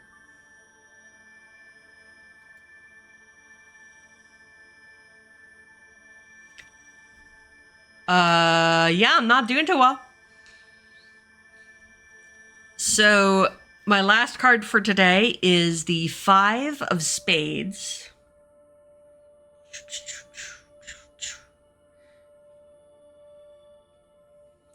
So we get on to Spades. And I'm at a 5. Something happened to the lights when the creature was near your hiding space. What was it? Pull from the tower. Okay, so... Ooh, I lost 2 that time. Okay, so what happened to the lights when the creature got close to me? I think something definitely distracted it. So, I think the creature is attracted by noise. And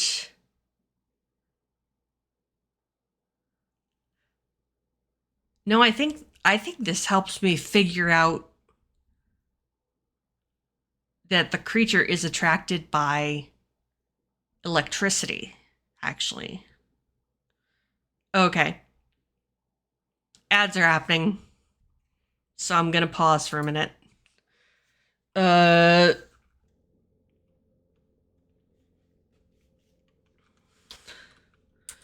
Thank you for waiting through ads.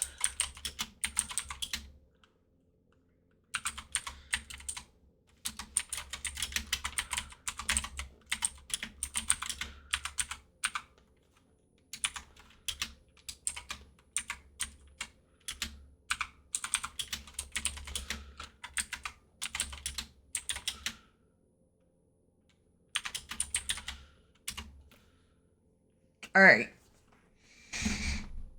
So I think that I use this to figure out that the creature is attracted by like electrical signals. And I can't be sure because I think what happens is a light goes out in the hallway. And it does that thing where, if you put too much electricity through a light bulb, it pops. It does that thing where it pops. And so it simultaneously makes a really loud sound. And there's a bunch of electrical activity. So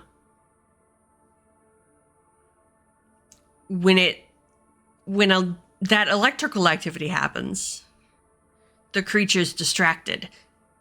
And I don't necessarily notice. Oh, the reason I know it's the electrical activity and not the sound is because the creature seems attracted by the popping light bulb before the sound. Like, I see it flicker, and it gets brighter and dimmer and brighter and dimmer. And so it seems attracted to that before it pops. The light bulb pops. And so from that, I can figure out that the creature is attracted to electrical activity. And I think that after the creature goes and investigates the light bulb and hopefully leaves, I get a bunch of electrical activity.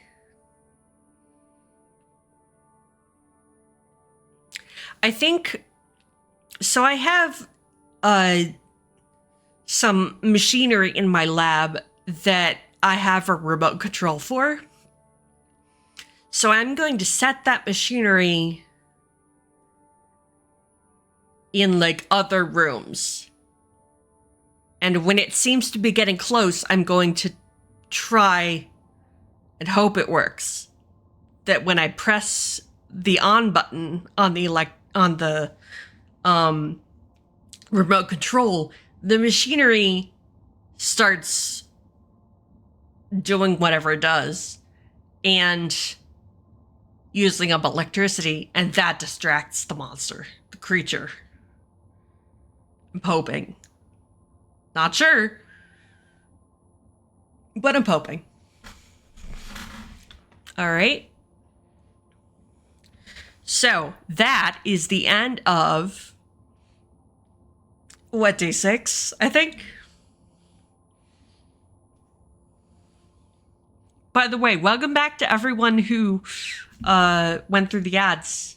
Thank you for doing that. Twitch doesn't let me turn them off. So I really appreciate you sticking around. Thank you. All right, so now this is day 7. And I got a 6. All right, so I'm going to draw 6 cards. 1, 2, 3, 4, 5, 6.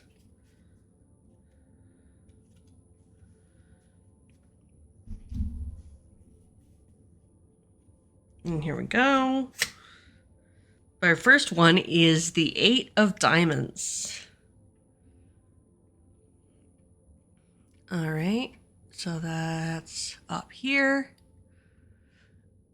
Oh, goody. A fire starts in one of the engines while you are attempting to get the ship going again. You are forced to jettison it. Pull from the tower. And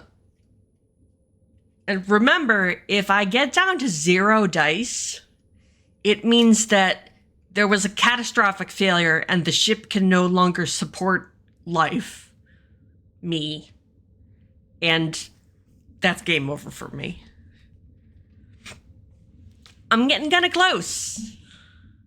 I've got 9 dice left. All right. So now I go 8 of Clubs. So Clubs is right here. Which member of the crew jumped into harm's way to try and protect the others, and how much time did they buy you all? I mean, okay, so I would not have seen this because remember I was in the shower singing Mamba number 5. But I think that I was able to look at, there's cameras all over the station. So I was able to look at some security footage. And I could see that the captain, jumped into harm's way to try to stop this thing. Or at least try to stall it so the rest of the crew could get away.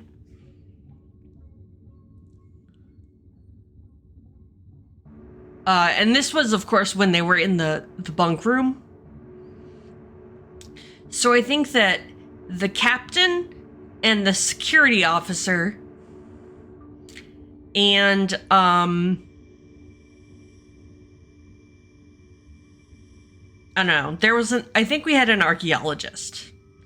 So the captain and the security officer and the archaeologist were in the bunk room sleeping when this thing came in, and there aren't any cameras in the actual bunk room, but there are cameras like pointed at the doorway of the bunk room.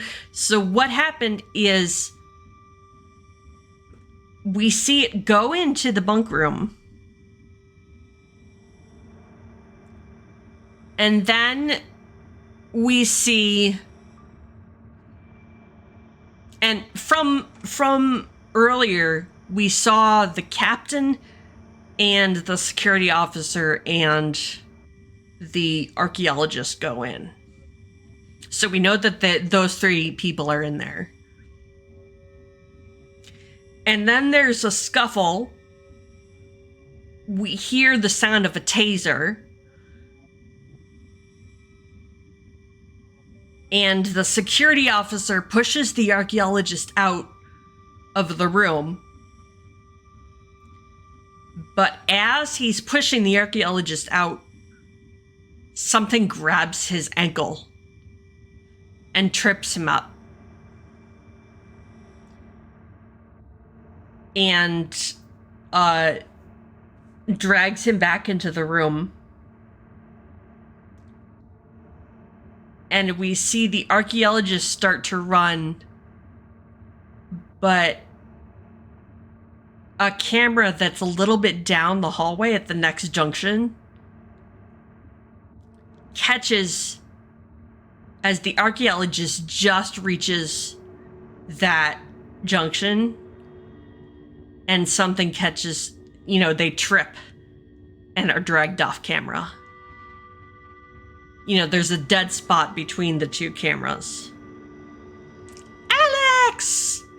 Hi, Alex! Phoenix, are you still here? Can you give Alex a shout out, please? And thank you.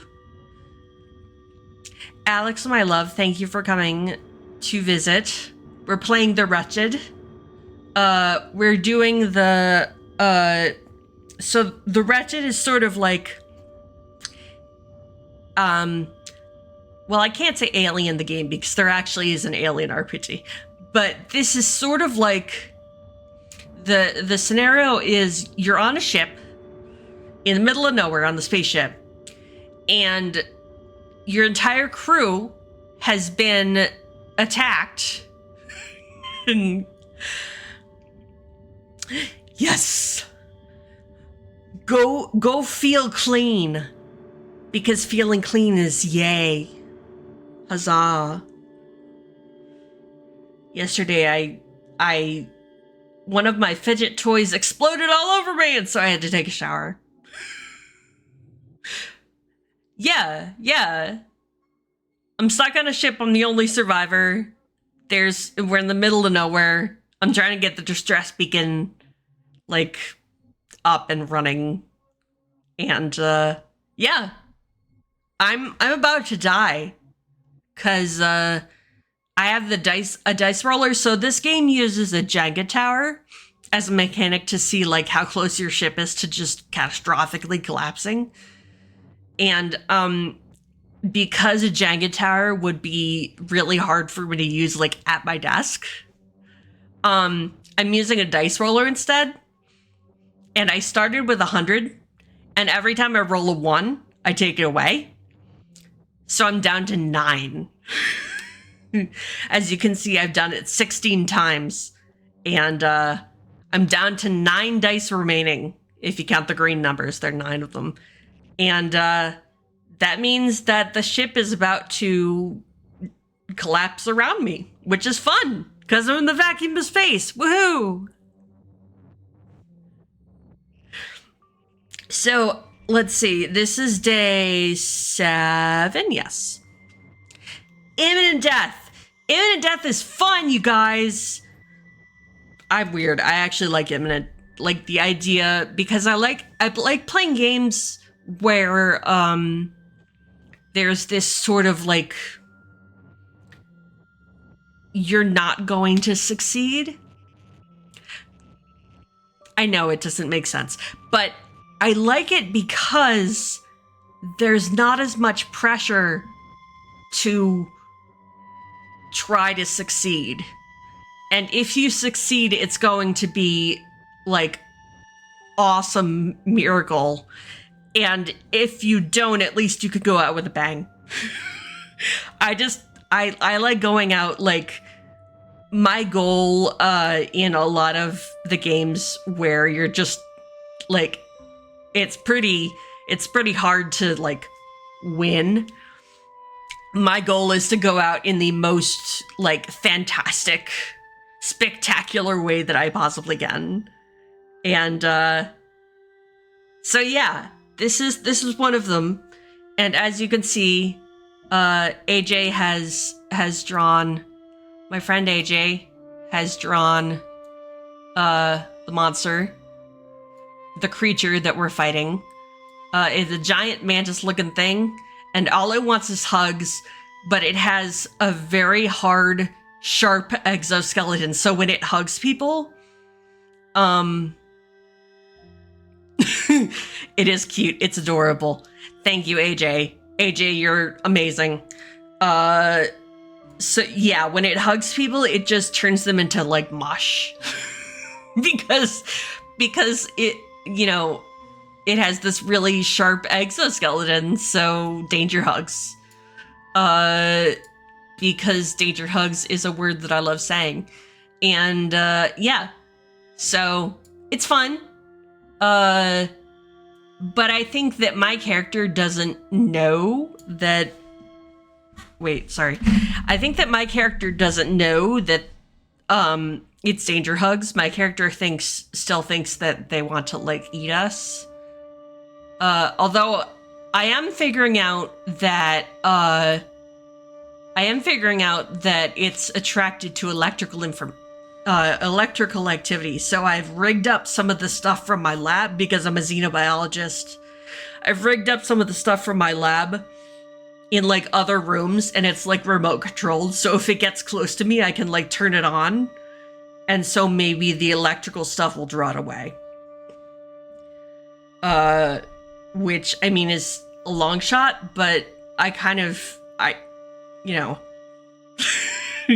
I don't really have much going for me. I have a bunch of plants. Picture me in this room where, so we live in sort of a utopian socialist society, so everybody is an equal.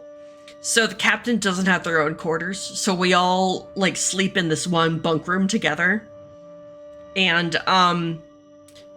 but anyway, so picture me like curled up in the corner of this room, like behind a bunk bed, and I've got like this wall of like house plants in front of me, because the life support system is also making this funny noise, and I'm like, this is gonna fail. So I've got like this wall of house plants in front of me to try to like convert the carbon dioxide from my breath back into oxygen. And this room, I can like barricade it if I get to the door fast enough. And so, you know, that's sort of my hope. But it's really fast. And we saw earlier that it scratched gouges on both sides of a 10-foot hallway. So it's pretty big. But it can go through the vents, because it can squeeze into the vents.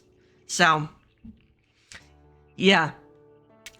I think the creature's name is Lou, by the way, for Lou Bega.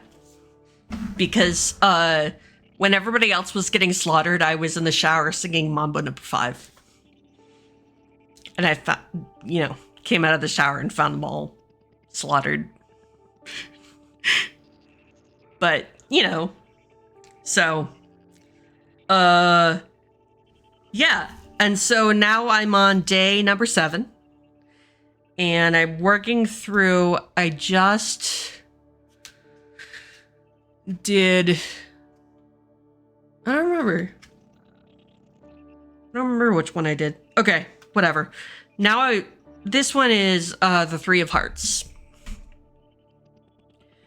So hearts and diamonds are for like the integrity of the ship, like the structural integrity of the ship. So how likely it is for the systems to work and for like the engine to work. The one, by the way, one card out of 52, because this deck is not supposed to have jokers. So one card of 52 is the one that's going to allow me to activate the distress beacon and possibly get it out there so that someone can come rescue me. So odds are not very good. But so here's the Three of Hearts. So I'm going down here to the 3. So while you slept, the fire suppression system was activated. What caused the fire and how will you make sure it doesn't happen again? Pull from the tower. Okay. So because I am apt to forget these things, I will pour from the tower first. Oh, I didn't get any ones. Awesome. Okay. So while I slept, the fire suppression system was activated. What caused the fire? So I think we have 2 engines. And one of them I already... That's perfect. Okay. And I have a suspicion that it was because of the creature. Because I've seen lights be weird around the creature. So I think that someone had like Christmas lights, because we had Christmas lights up on the mess hall. Just to like sort of make it jolly or whatever. The medical officer was like, we want to make this a more livable atmosphere for everyone. So they were like, let's put Christmas lights in the mess hall. And everybody's like, really? Seriously? Whatever. But the medical officer put them up. But I've seen now that lights act funny when they're around this creature. And I think I discovered that the Christmas lights, the lights in the mess hall were burnt out. And there's no more fire because the fire suppression system worked. But it's just one more thing that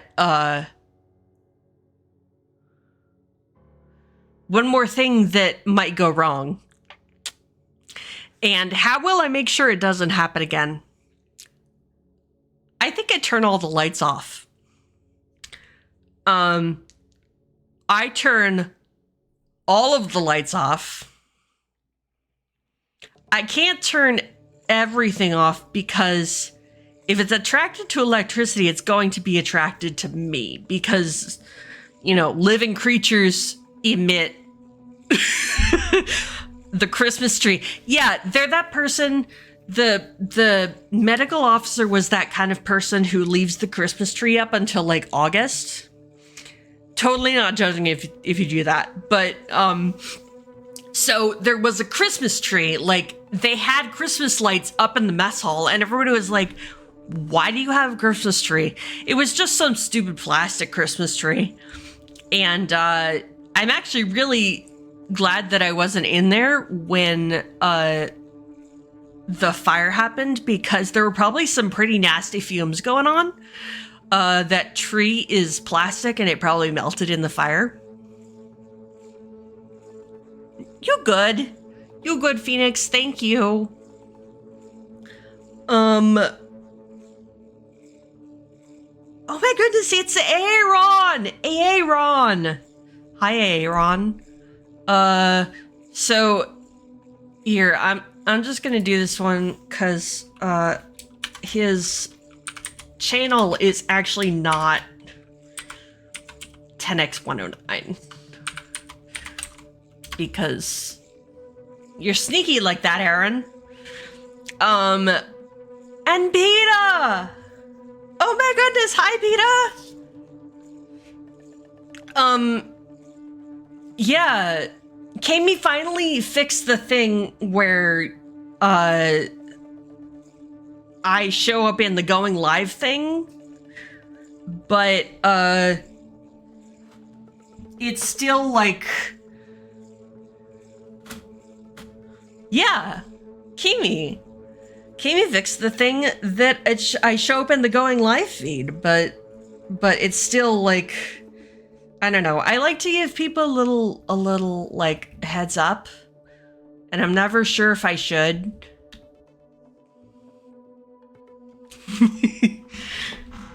I don't know. Is Kami live? No, Spacey's live. I know that. Were you guys in Spacey's stream? Did you watch her? She's playing Resident Evil 8, right? Oh, Kami's live. Haha. So, oh, I forgot. She said she was gonna do Tuesday night. Okay. So, I'll probably go raid into her at some point if she's still live when I'm done. But I think I'm about to die. Oh, thank you, PETA. Yeah, I think I'm about to. So in case you haven't been here. Oh look, hydrate. I can do that. Yes, with my water.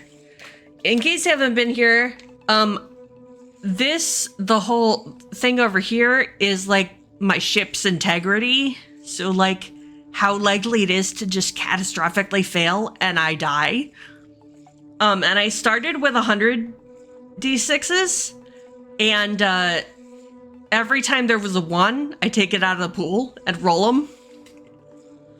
It's actually not that hard. This one's really easy. It's really easy to pick up and just do. You should watch the VOD, which I'll put on my YouTube, because I'm going to.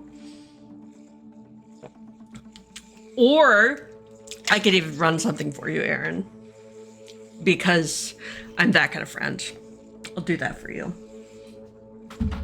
Because I was looking at systems that I want to run. Yeah. For real, you don't know about RPGs, or for real, you want to play one?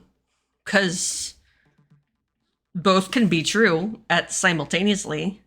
They are not mutually exclusive. So yeah, I'd totally run a game for people if they want. I'm gonna run a game on Phoenix's server, play by post. I haven't set up my own Discord yet, so I should probably do that. But yeah. So I mean, I could do that. I could run games for people. These are, so I have a bunch of solo RPGs, which are specifically for one person, but a bunch of these are like solo rules for systems that are for more than one person. This one just happens not to be. This one is written for one person. But like, for instance, a few weeks ago, I played a game called Lone Star, which was a hack of Mothership. And Mothership is a game that is written for more than one person. And Lone Star was just the solo rules. So you could play by yourself with no game master or anything. And Mothership is super easy to learn too. I mean, I kind of go for the more narrative-driven RPGs because I love stories. So, and I mean, I enjoy the crunchy ones sometimes. And if you think of crunchy in the term used by gamers, like crunchy is sort of, crunchy sort of like there's a lot of mechanics going on. There's a lot of, if you think about, I'm sure you have, I mean, you've seen the back end, Aaron. So there's a bunch of algorithms going on. There's a bunch of numbers flying around. You don't have to do any of those in video games. And honestly, you don't actually have to do that much in RPG gaming. There are some of them where you have to do more of it, and that's the system we call crunchier. But like this system is very narrative driven. So what I'm doing is basically telling a story. I have prompts which tell me like the random things, but all I'm doing is telling a story. And that's the real fun part for me, is that I get these random ideas. You know, I would not have come up with a bunch of these ideas by myself, and then I get to make a story about them. I get to put them in my own story. So wait, I was at 3. So I have to make sure that the Christmas tree, I'm going to unplug the Christmas tree. I think I'm going to turn off all the lights because that makes it super spooky. I'm going to turn off all the lights. And because living creatures have electrical signals, I can't turn off everything because then I'll be an electrical signal in the middle of nowhere and it will come right for me. But I am going to turn off the lights because then maybe they won't cause fires. Hopefully. Don't worry, Aaron, I'll protect you. Just kidding, I'm probably gonna die. But we can play a game if you want. We can play a game where you don't, like, death is not like an inevitability. I just like to play the horror games. I'm sorry. It's just me. I'm just a weirdo. All right. Ooh, guess what? I just got another king. Okay, so here's the King of Diamonds. That's hearts. Okay, so King of Diamonds, yes. When you launch the creature out of the airlock, you couldn't seal it again. Every now and then, the creature comes back to that hole in the side of your ship, scratching and prying at the single internal door that separates you from the cold black of space. How do you react to this? Ooh. I think what that means is that there is not... So, if we think about like a ship, on the ocean, all the doors are technically made to withstand the pressure of like the ocean. So all the doors inside this ship are made to withstand the pressure differential if it's open to space, but they can't stand very long. They're not made to withstand that for a long time. So they sort of have to, I'm sort of waiting for this door to fail. I think that I've probably barricaded it with various items of furniture, but even I know that that's not actually going to do anything. If this door fails, the furniture's all going to be swept out into the void of space. And, yeah. So, I've piled stuff against it. Unruly lizard! Please boop said unruly lizard on the nose for me. Thank you. So, yeah, there's this internal door. It's not made to withstand the vacuum of space. Thank you. It's not made to withstand the vacuum of space for that long. I mean, it can do it temporarily, but not that long. And so I'm just waiting for this door to fail. And I've piled up all kinds of furniture against it. But, it's sort of just to make myself feel better.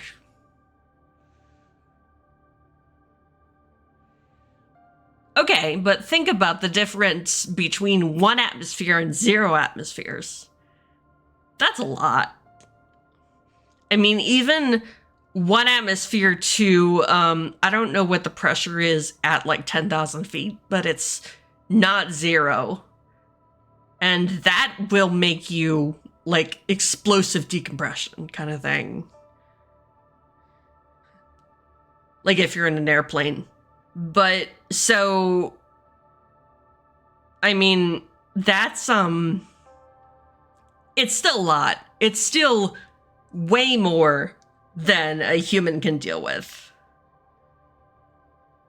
Although, also to be fair, I think the bottom of the ocean is about 3. So, the ocean is pretty cool. So anyway. But I'm just waiting for the store to fail. And not only is when it fails, not if it fails, because it's going to fail. When it fails, not only am I going to be exposed to the vacuum of space, but this creature is going to be able to, you're right. So it's more than like 3. I can't do that math right now. But, because water is incompressible. But, you're distracting me, AJ. Oh no! Ah! When it fails, not only am I going to be exposed to the vacuum of space, but this creature is going to have a... Not that it's not inside the ship already. I think it's been inside the ship. You know you did. You know you did, AJ. So this thing is going to have, like, instant access to me. But it's not going to want to hug a corpse. So I should be okay. Right? That's how that works, I think. Alright, next card is the 5 of Diamonds. Alright, so I go to Diamonds. I was on Diamonds. Never mind. Sorry. Okay. You access one of the lander modules and hope that you can use it to escape the ship. But the asteroid that struck before your engines failed. Oh shit, there was an asteroid? Okay. Oh, I bet it was on the asteroid. The asteroid that struck before your engines failed damaged it beyond repair. You jettison it into the black in the hope that it will distract the creature. I think that I put some sort of repeating beacon in there to try to create electrical interference from this lander. Pull from the tower. Really? Wow, I didn't lose anything. Again. Okay. Is that true? Was that 17? I think it was 17. Okay. So I just have to hope that maybe it went after that, but I probably hear the creature like tippy-tapping around on the hull a while after I jettison that thing, and I'm like, oh shit, it didn't go for it. So, oh well, I tried, and I further weakened the structural integrity of my ship while doing it, so yay! Good job, me. Alright, 3 of Spades. So I go down to Spades. Spades is creature.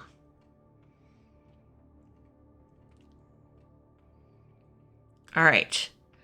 Describe the way the creature moves around across the outside of the ship. So, I already said there was tippy tapping, and I think that's something that I can hear.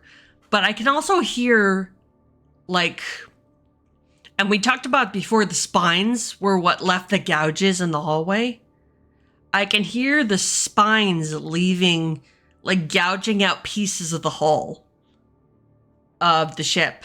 And, so it's definitely tearing the ship up. The ship probably looks like it's been through a wood chipper by now.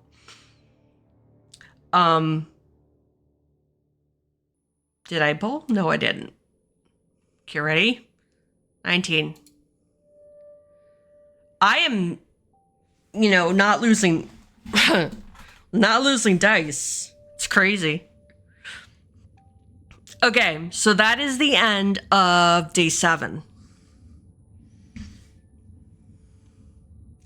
Actually, you know what? I am going to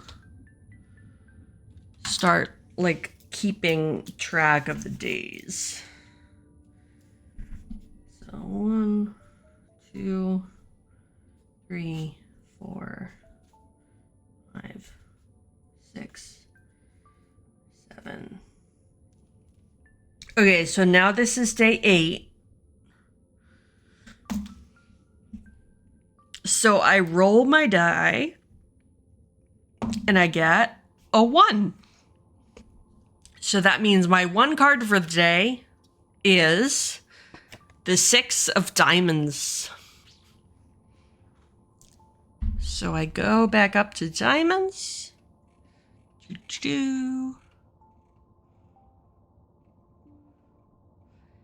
And 6 is...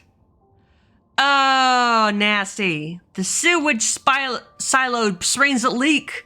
It smells terrible, and you fix it as quickly as humanly possible. Yeah, 'cause gross. Pull from the tower. Ready? Okay. So I have 7 remaining dice. Yeah. Not looking great, guys. Okay, so the sewage silo leaked. Ew, gross. So that's the end of day 8. I probably spent the whole day there. And we're on to day 9. And on day 9, there are 6 events. So 1, 2, 3, 4, 5, 6. 1, 2, 3, 4, 5, 6. Okay. So we have 6 events going on. And my first event is... Oh! It is the 3rd king! King of clubs.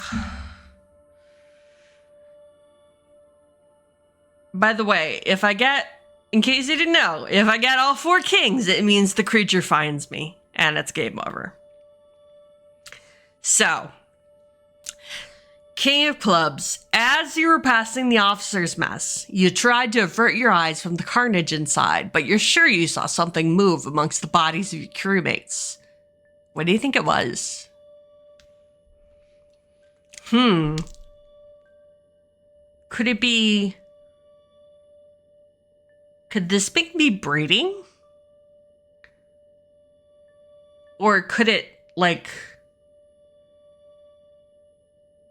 I mean, it's entirely possible that at this point I'm just freaking out enough to see stuff move.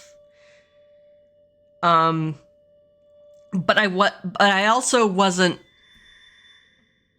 Oh, I probably heard her squeaking too. Okay, so I saw something move. I was like, what the fuck is that? I pointed the gun that I barely know how to use toward it. And I heard the squeaking. And then all of a sudden, Mr. Jinx jumps out. I'm like, oh my god. It's the ferret. I didn't know where he was. And now the ferret can go into the vents too. But you guys, there might be ferret death in this. I'm sorry. Because, I mean, I think the ship is gonna fail. And if I die, the ferret's gonna die. But I did find the ferret. So the ferret and I are huddled in the corner. We can retcon the ferret. AJ, if you want to retcon the ferret. I think I was just, okay, we'll retcon the ferret so that we don't have to kill a ferret. I'm going to retcon the ferret. So I think... You think it's too late? All right, the ferret. Because now I'm definitely picturing me and Mr. Jinx huddled in the corner behind the bunk beds and my little wall of plants. And so I have Mr. Jinx was Trini's, by the way.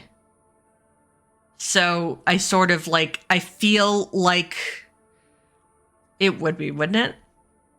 I sort of feel responsible for Mr. Jinx because Trini was literally my only friend in the entire universe. So I feel sort of responsible for Mr. Jinx. We're probably both gonna die though. So. Okay.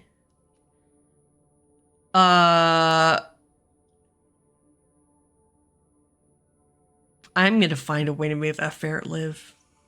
Okay. So, 7 of spades. 2. Go down to spades. Shut up, Matt. Mr. Jinx is not dead. Mr. Jinx lives forever. Okay, so this is the 7 of spades. Oh, fuck. Look at that. The creature whispers to you through the ship's comms. You don't know how it does it. What do you hear before you kill the audio? Okay, so I don't think that I actually hear... Okay. I don't actually hear words, but to me they sort of sound like words. That's exactly what they sound like. They aren't actually words because, again, this creature and I do not share a language. But to me, in my, panicked, oxygen-starved, actual food-starved state, they sound like words. And they sound like you've been trying to reach you about your ship's extended warranty. And both of them are. Okay. Down to 5. Okay. So my next card on day 9 is the Ace of Clubs. Okay, so let me look. What does the Ace of Clubs do? Okay. While rummaging through the crew quarters, you found a tool you've been in need of. What was it? The next time you're told to choose to pull from the tower, you may choose not to. Ooh, that's a good one. What tool was I in need of? I'm gonna let you guys decide. What do you think I was in need of?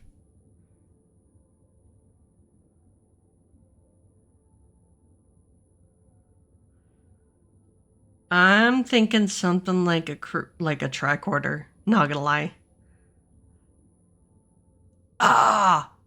Okay, so how about something like, you know that stuff you can spray on tires and it like forms a seal? So it's kind of like that. It's like a suit patch, but it's one of those, it's a spray-on thing that like forms a seal on your suit. So you can patch up your suit, and Mr. Jinx has a tiny ferret-shaped suit. Because I said so. So, Mr. Jinx and I now have a suit patch spray-on. Yes. Made by HW Industries. So we don't know what's in it. It might be like the tears of unwed mothers or something. Horrible like that. But...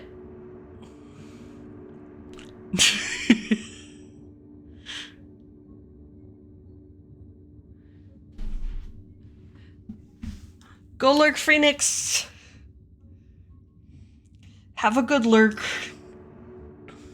Come back and see me when I'm dead. That's not how that works, is it? I don't know. We're going with it. Alright. My next card for day 9 is the Jack of Spades. Okay, and now we're going to... The creature can survive out in the cold black of space, where nothing should be able to live. Is it coming into your territory to destroy you, or is it simply defending its domain? Pull from the tower. I'm going to use my Ace of Clubs. Yes, go eat food. Eat good food. I hope. I hope it is good food. Tell Strix hi. Tell Littles hi. I am going to use this and not pull from the tower. And I can only use it once, I think. Because that makes the most sense. Well, clearly we decided already that the monster just wants hugs. So yeah. Maybe it didn't get enough love from its parent creatures. So it needs hugs, and it's just looking for them. So, hugs. I mean, that is exactly, daddy issues. So that is a totally reasonable explanation. That would be a reason that it would come onto the ship, right?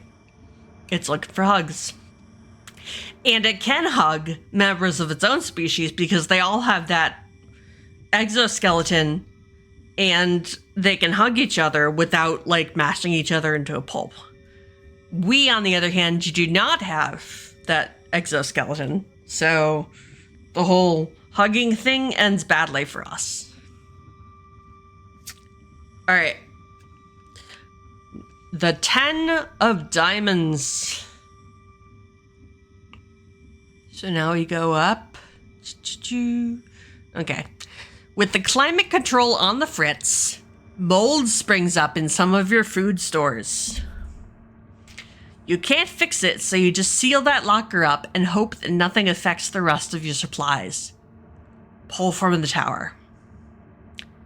Y'all, this might be it. No, it's not, but it's very close. Alright. So, I have sealed up that food locker. I mean, yeah, let's do the mold. I'll eat mold. Sure, why not? It might end up being, like, LSD. But, you know, I mean, I'm gonna die anyway, so might as well. Alright. And the last card for today is the 5 of Hearts.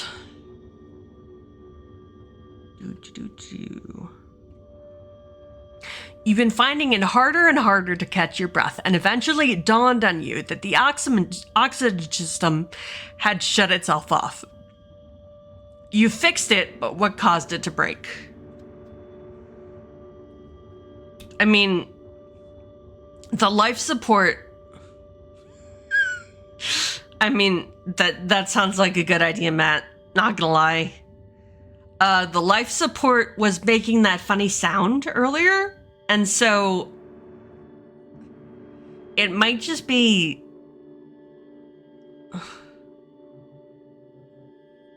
But the mold happened because... Oh, no, you're right. The mold happened because climate control was on the fritz. Okay. Yeah, so mold from climate control got into the filter and clogged it. So oxygen has turned itself off.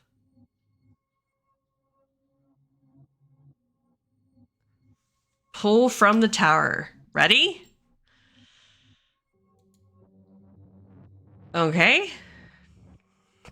We're still... Okay.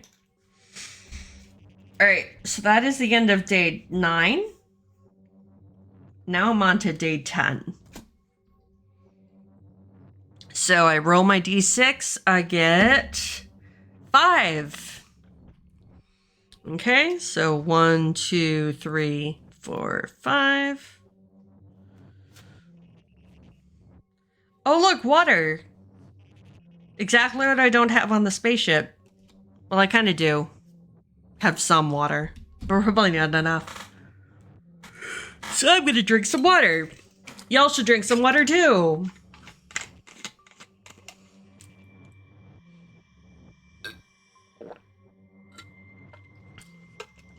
All right.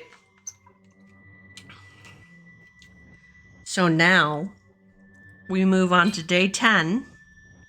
And the first thing that happens is 2 of clubs.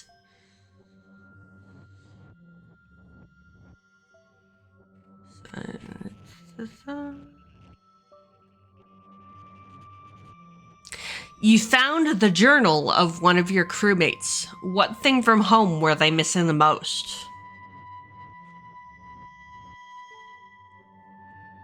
I mean, what does that mean, going full Bear Grylls? Does that mean eating the mold? Because if so, let's do it. Let's go eat the mold. Eat that psychedelic mold, yo.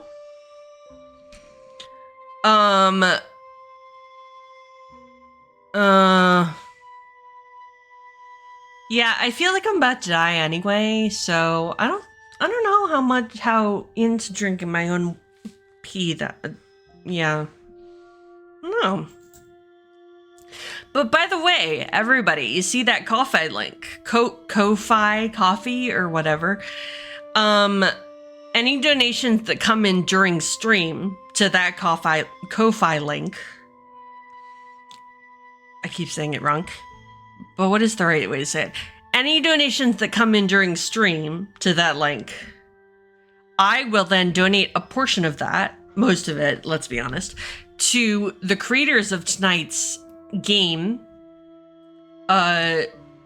So the game was created by Chris Bissette, and they are also a composer, and so the soundtrack that we are listening to is actually the music that they composed specifically for The Wretched.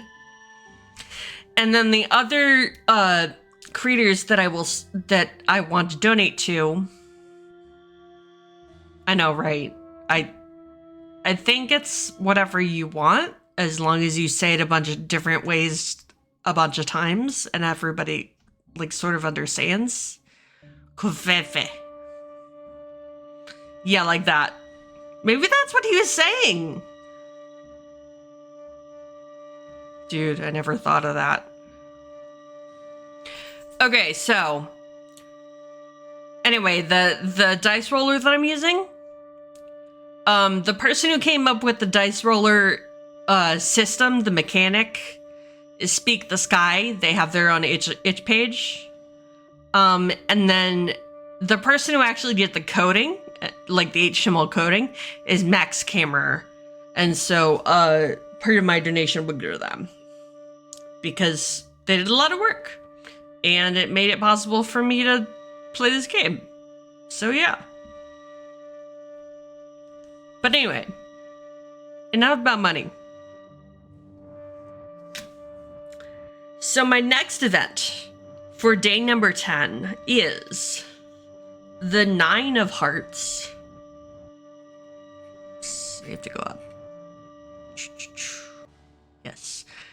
The proximity alarms keep sounding because the creature is on the outside of the ship.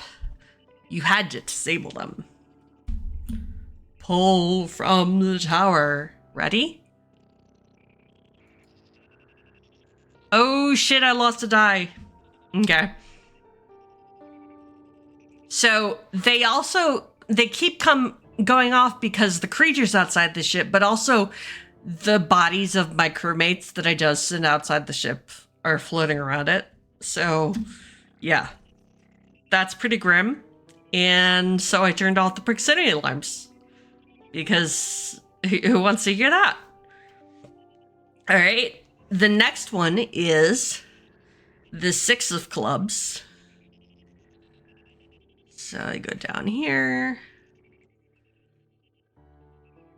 One of the crew told you all about a terrible dream they had a few days before the creature came. In hindsight, they were having a premonition of what was about to happen. Why did you all ignore them? Because premonitions aren't real? I mean, I think some of us were superstitious enough that we sort of were like, okay. So I think like, oops, sorry, I'm dropping things. Oh yeah, because they were always high. We did not believe. So was the archaeologist. The archaeologist had this premonition, and they were always high. So none of us believed it. Maybe they got into that mold. That's where the mold came from. They had some of it on the ship. And it wasn't like growing out of control because the climate control was keeping it in check. But because climate control is like not working anymore, it's all over the place. And now. So yeah, we didn't believe them because they were always high. All right. The next event is the 8 of Hearts.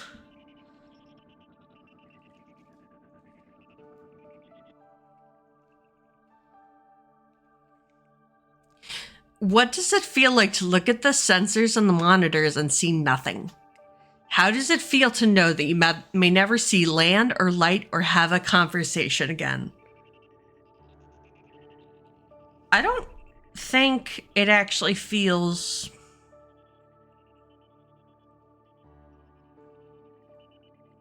So, my character is a very, like, unpersonable person.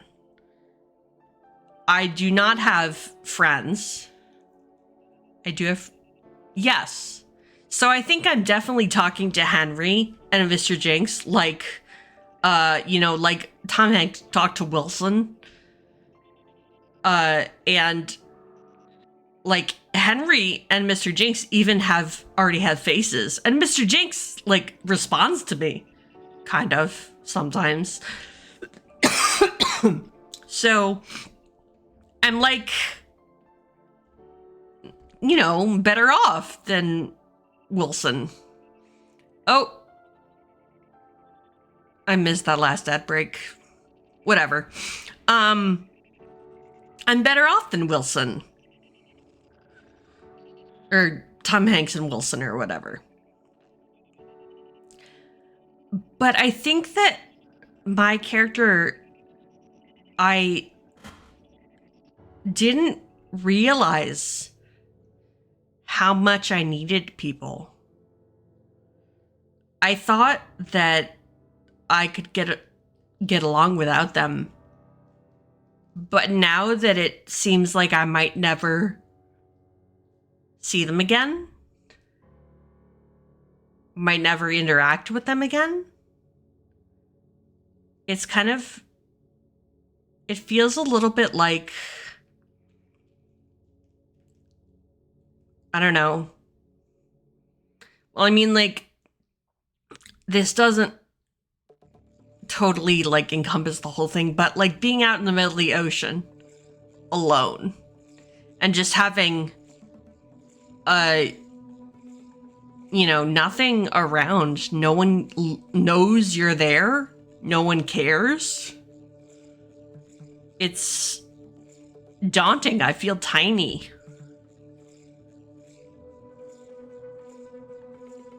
You know? All right. And the last event of day number 10 is the 2 of diamonds.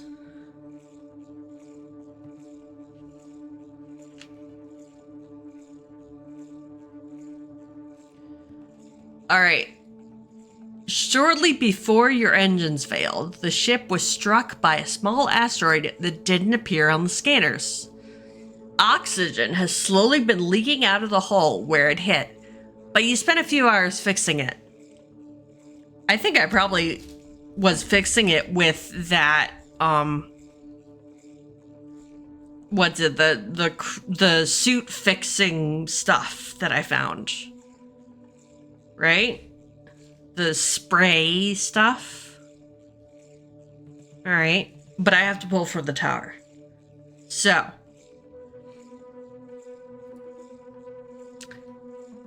Two left. All right. So that is the end of day 10. And now I'm on to day 11.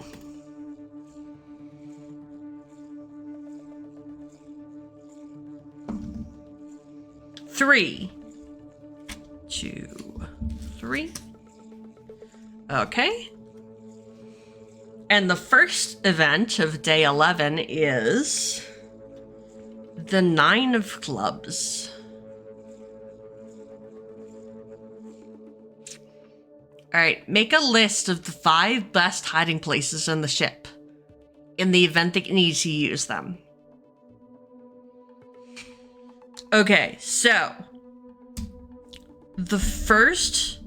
my first choice is my little room with the plants and in the bunk room, right? So that's my first one. My second choice is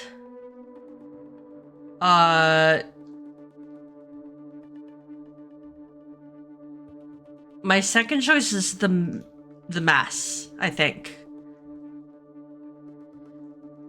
My third choice is no, I think my first choice is the bunk room. My second choice is my lab because I feel most comfortable there. My third choice is the mess because it only has 2 doorways and 1 vent.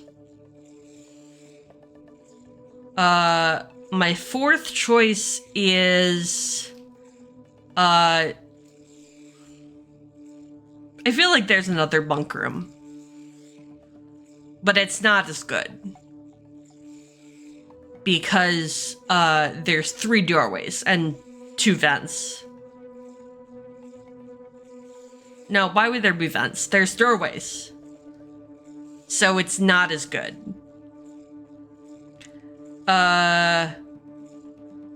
No, my fourth, I'm sorry, there's not a second bunk room. My fourth choice is the engine room. And the reason it's fourth is because it's really hot in there. And it would not be comfortable at all. There's that constant noise of the engines. Except they aren't running right now, so I don't know. It might be nicer now because it's not as hot and they aren't running, but also it's not as hot because they aren't running. Yeah. And then my fifth choice, I think, would be the bridge. Just because I've got, like, the navigation computer and stuff.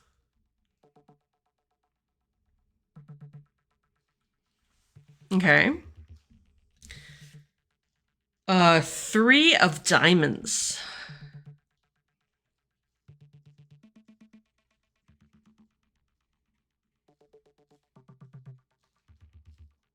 After you threw the creature out of the airlock, it spent hours trying to get through the windows of the observatory deck, the only glass on the ship. So that's the bridge. You fear their integrity has been compromised, so you spend an hour reinforcing them by welding sheets of metal over the inside. Pull from the tower. Okay, I'm gonna try to weld, like, scrap metal, and there isn't a lot of extra metal around, but I'm gonna try to weld stuff over the windows, and it's entirely possible that I break the glass with the welding torch.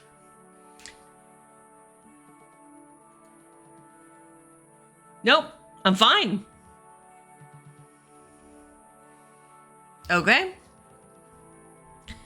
So I successfully do that. Now, 6 of hearts. Hi, Ken. Welcome back. I have 2 dice left, which means that my ship is about to catastrophically fail and I'm about to die. It's fun. All right, this is the 6, all right, okay, so 6. Your scanners keep showing a large object that periodically disappears from the screen, only to show up again a few hours later. Right? I have to figure out how to do that. Only to show up again a few hours later. Is there something out there, or is it a glitch? And now, of course, I can't see anything because I welded metal over the glass. So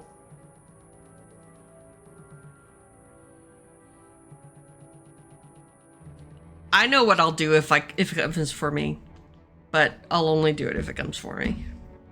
All right, so that was day 11. On to day 12.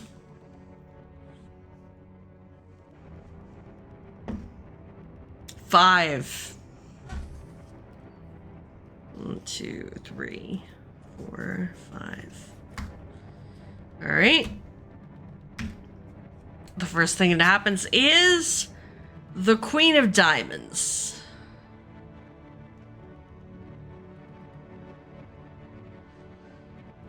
All right, you spend a day taking the engine apart completely and putting it back together and attempt to fix it. You're not sure exactly how to do that, and you suspect that you may have caused more damage than you've fixed. Pull from the tower. Do not replace this block at the top of the tower. Remove it from the game instead. Okay, I just think I pull from the tower. Oh. So, I may have fucked up the engine, which is awesome. All right. Ace of Spades. So we done spades. You find a way to distract the creature from its attempts to gain access to the ship. What is it?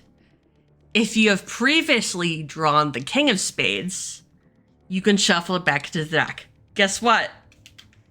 I have 3 kings, and they're hearts, diamonds, and clubs.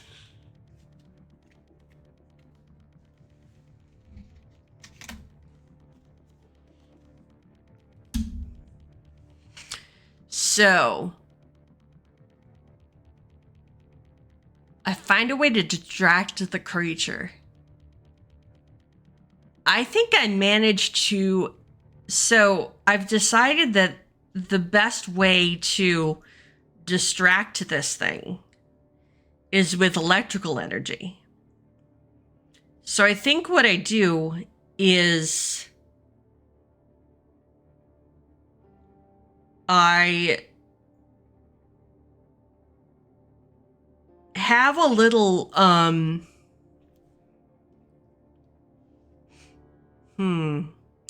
think I have a little like remote control car. Or no, not me, the archaeologist. The archaeologist has a little remote control car thing. And what I'm going to do is I'm going to hook it up with like a taser or something. So that the taser just keeps going off at random intervals. And I'm going to throw it out through one of the airlocks. And so the creature might get distracted because it's got the, an electrical thing in its, I know, right? So it has an electrical thing in its orbit. Metaphorically, pun not intended. And the creature might go after the electrical, like, excuse me, sorry. Hopefully, maybe. All right. So I bought myself a little tiny bit of time. And the next card was the King of Spades. Which means that I have all 4 kings. And that means that the creature found me. So here's what happens. I have another taser. Because I think that, because I previously got into the armory. And while I was in there, I got, While I was in there, I got a gun. But I also picked up one of the tasers. Or a few of the tasers. And we use tasers because they don't puncture the hull. Instead of, like, guns. So, I have a taser. So when it comes for me, I think that I am able to electrocute it. And, I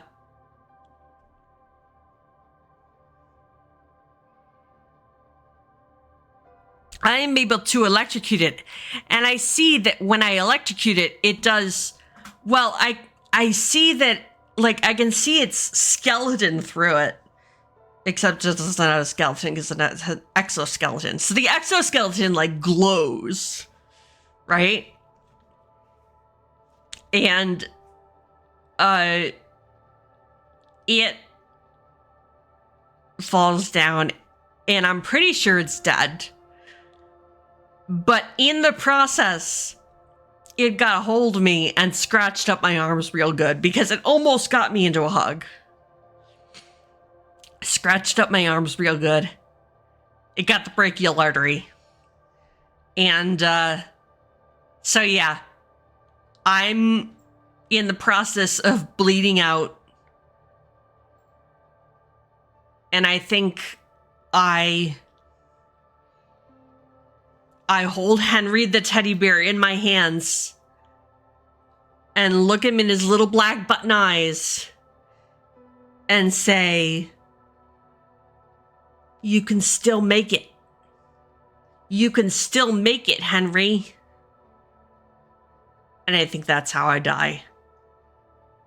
With Henry the teddy bear looking over my corpse, which is sort of huddled next to the corpse of this thing. So what do you think happened to Mr. Jinx? Mr. Jinx is a ferret, by the way, kitten. So what do we think happened to Mr. Jinx?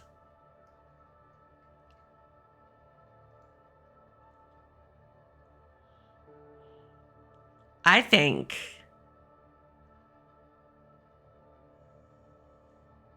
I want to say that Mr. Jinx somehow... Okay, so what about this? When I used the taser and killed the creature, electrocuted it, the electricity went through the ship, and somehow, I don't know how, and I'm not going to explain it because I don't know. I don't actually know spaceships that don't exist. Somehow, the electricity going through... excuse me. The electricity going through the ship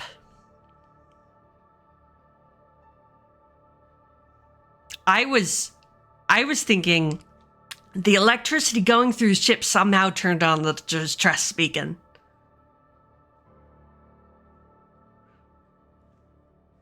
Okay, I like that. I like the end of that.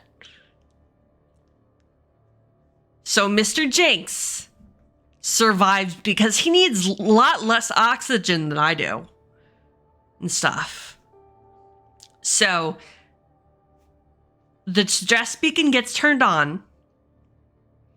He is able to survive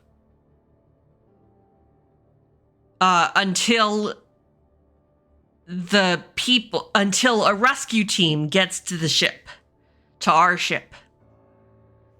And all the humans are dead, but they are able to rescue Mr. Jinx. But then, yes, 3 days later, a completely unrelated alien monster. This one did not want hugs. This one actually wanted to eat people. Finds them and kills them. Bye, kitten. Thanks for stopping by. So I actually think that's the end of our story. Because, the creature found me, and it was able to kill me, but of course it did not kill Mr. Jinx, because the animals never die in my stories. And, yeah, the humans die all the time, though. So, yeah, the humans that rescued Mr. Jinx, and by the way, he survives this second one, too. Because they go to a planet, and he, escapes into the wilderness. And if you go back to that planet, if they go back to that planet, in hundreds of years, they find, this colony of, ferret, something alien animal hybrids. Because he is, he found an alien. Mr. Jinx was a she. It's true. Mr. Jinx was a she. So Mr. Jinx went and like the invasive species she was, took over the ecosystem of that planet. And it's filled with ferret alien animal hybrids. All right. I like it. That is our story. And I'm sticking to it. Well, that was The Wretched. And again, I'm just gonna go up here to... Oh wait, we have to look at the debrief.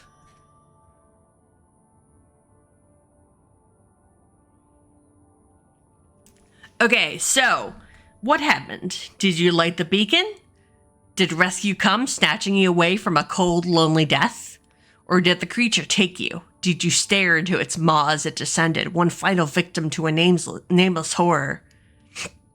I stared into its embrace. You tried to repair the engines. You had hoped that it could be done. Everything you knew about the situation you were in told you it could be done. That was a lie. You've been telling a story during this game, but the story began before you drew your first card. The rules in this book are a story. And they were told to you by an unreliable narrator. The human capacity for hope and the desire to survive against all odds. That's grim.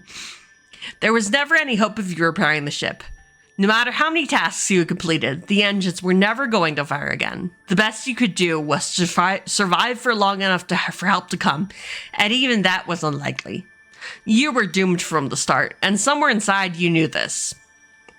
Even as you were desperately clinging on to hope. You may not have survived, but the log of your final days lives on. What becomes of it now? Oh, by the way, those settlers who saved Mr. Jinx, they took my log. Will it be found by a salvage ship much like yours to serve as a warning for those intending to brave the cold depths of space? Did you pass it on to your rescuers, a chronicle of what you went through? Or is it lost forever, adrift in the black, where nobody will hear your words again? When you close this book, put down this game, what will become of all you've done here? Oh, I'll put it on my YouTube. Yeah. There you go. And that is the end. Thank you for coming on this journey with me. I enjoyed this game. Very much so. I have to say that I liked Carved by the Garden better. Just because I like folk horror. Because folk horror. We are going to read out. Let's see, hold on a sec. So we are going to. Hi. Hello. So again, the book or the game and the soundtrack that was specifically written for the game were created by Chris Bissette. And the dice roller, which left me with 2 dice. So the dice roller, the mechanic was developed by Speak the Sky, who has their own itch page. And the actual code HTML was written by Max Kamer. And yeah, that one. It's right there. The Ko-Fi link, coffee, whatever the fuck it's called. Any donations that come into that link, into my coffee during the stream and for like 15 minutes after, I will donate most of it, a portion of it, most of it probably, to the creators, Chris Bissette, that one, and Speed the Sky and Max Kamer, and that one. All right. So that was a fun journey. Thank you for coming along with me on my journey. And now, and thank you, AJ, for drawing the monster. He was so cute. Okay. So now, oops, put my cards back together. I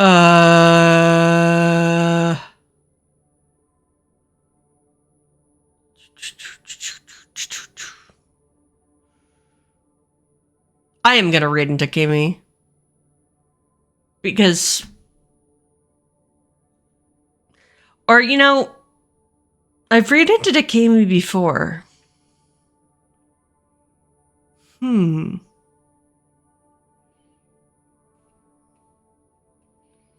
Let's see. I'm just looking at my choices.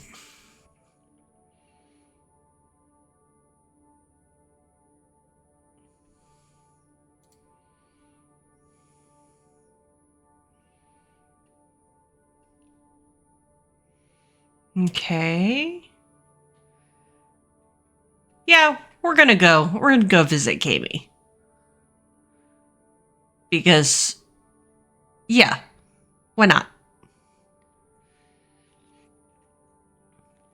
Because I was gonna raid into Penance, but it looks like Nikolai's been streaming for like 8.5 hours, so he's probably sort of close to being over.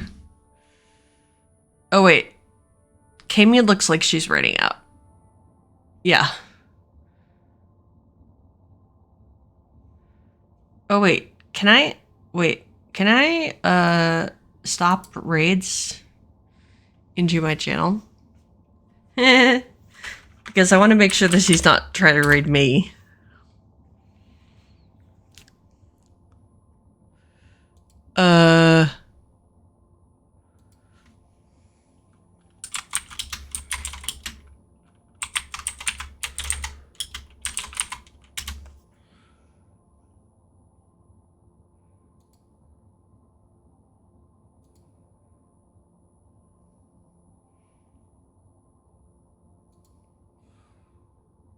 And,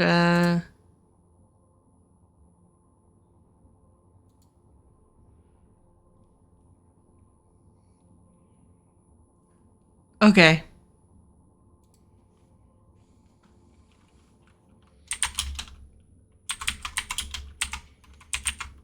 Okay, so, but she's ending. Okay, so you know what we're gonna do? We're going to raid. Yeah. Thank you, Aaron. You know what we're gonna raid? We're gonna raid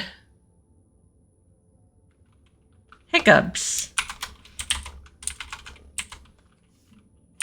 Do. Okay. Because she is playing Forewarned.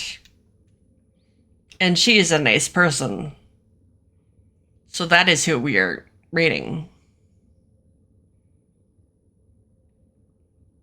Alright. I know, right?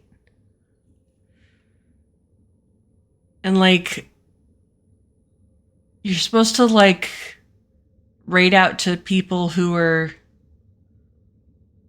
whatever. Yeah, so anyway, okay. We're raiding out to... Oh. Didn't work. Damn it.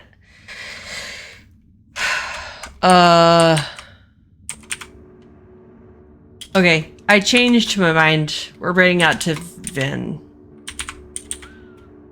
Because he's still streaming.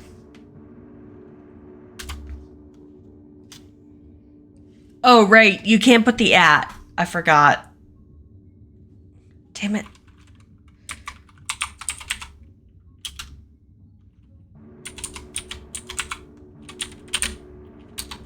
I hate that. Okay.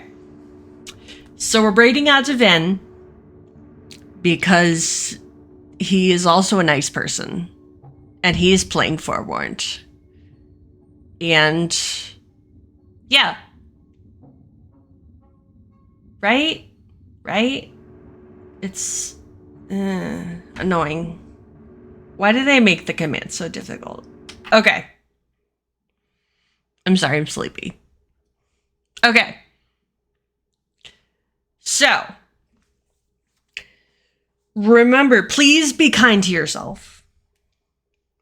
Because even if you feel like trash, you are some possum's treasure. Right? I'm not on the Twitch thing. I'm on OBS. That's why it's hard. I actually don't have Twitch open. Or I mean, I opened it to see who was live. But, yeah. So. But.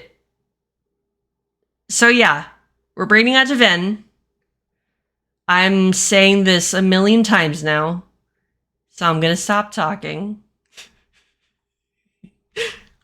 Thank you for coming along on this journey with me.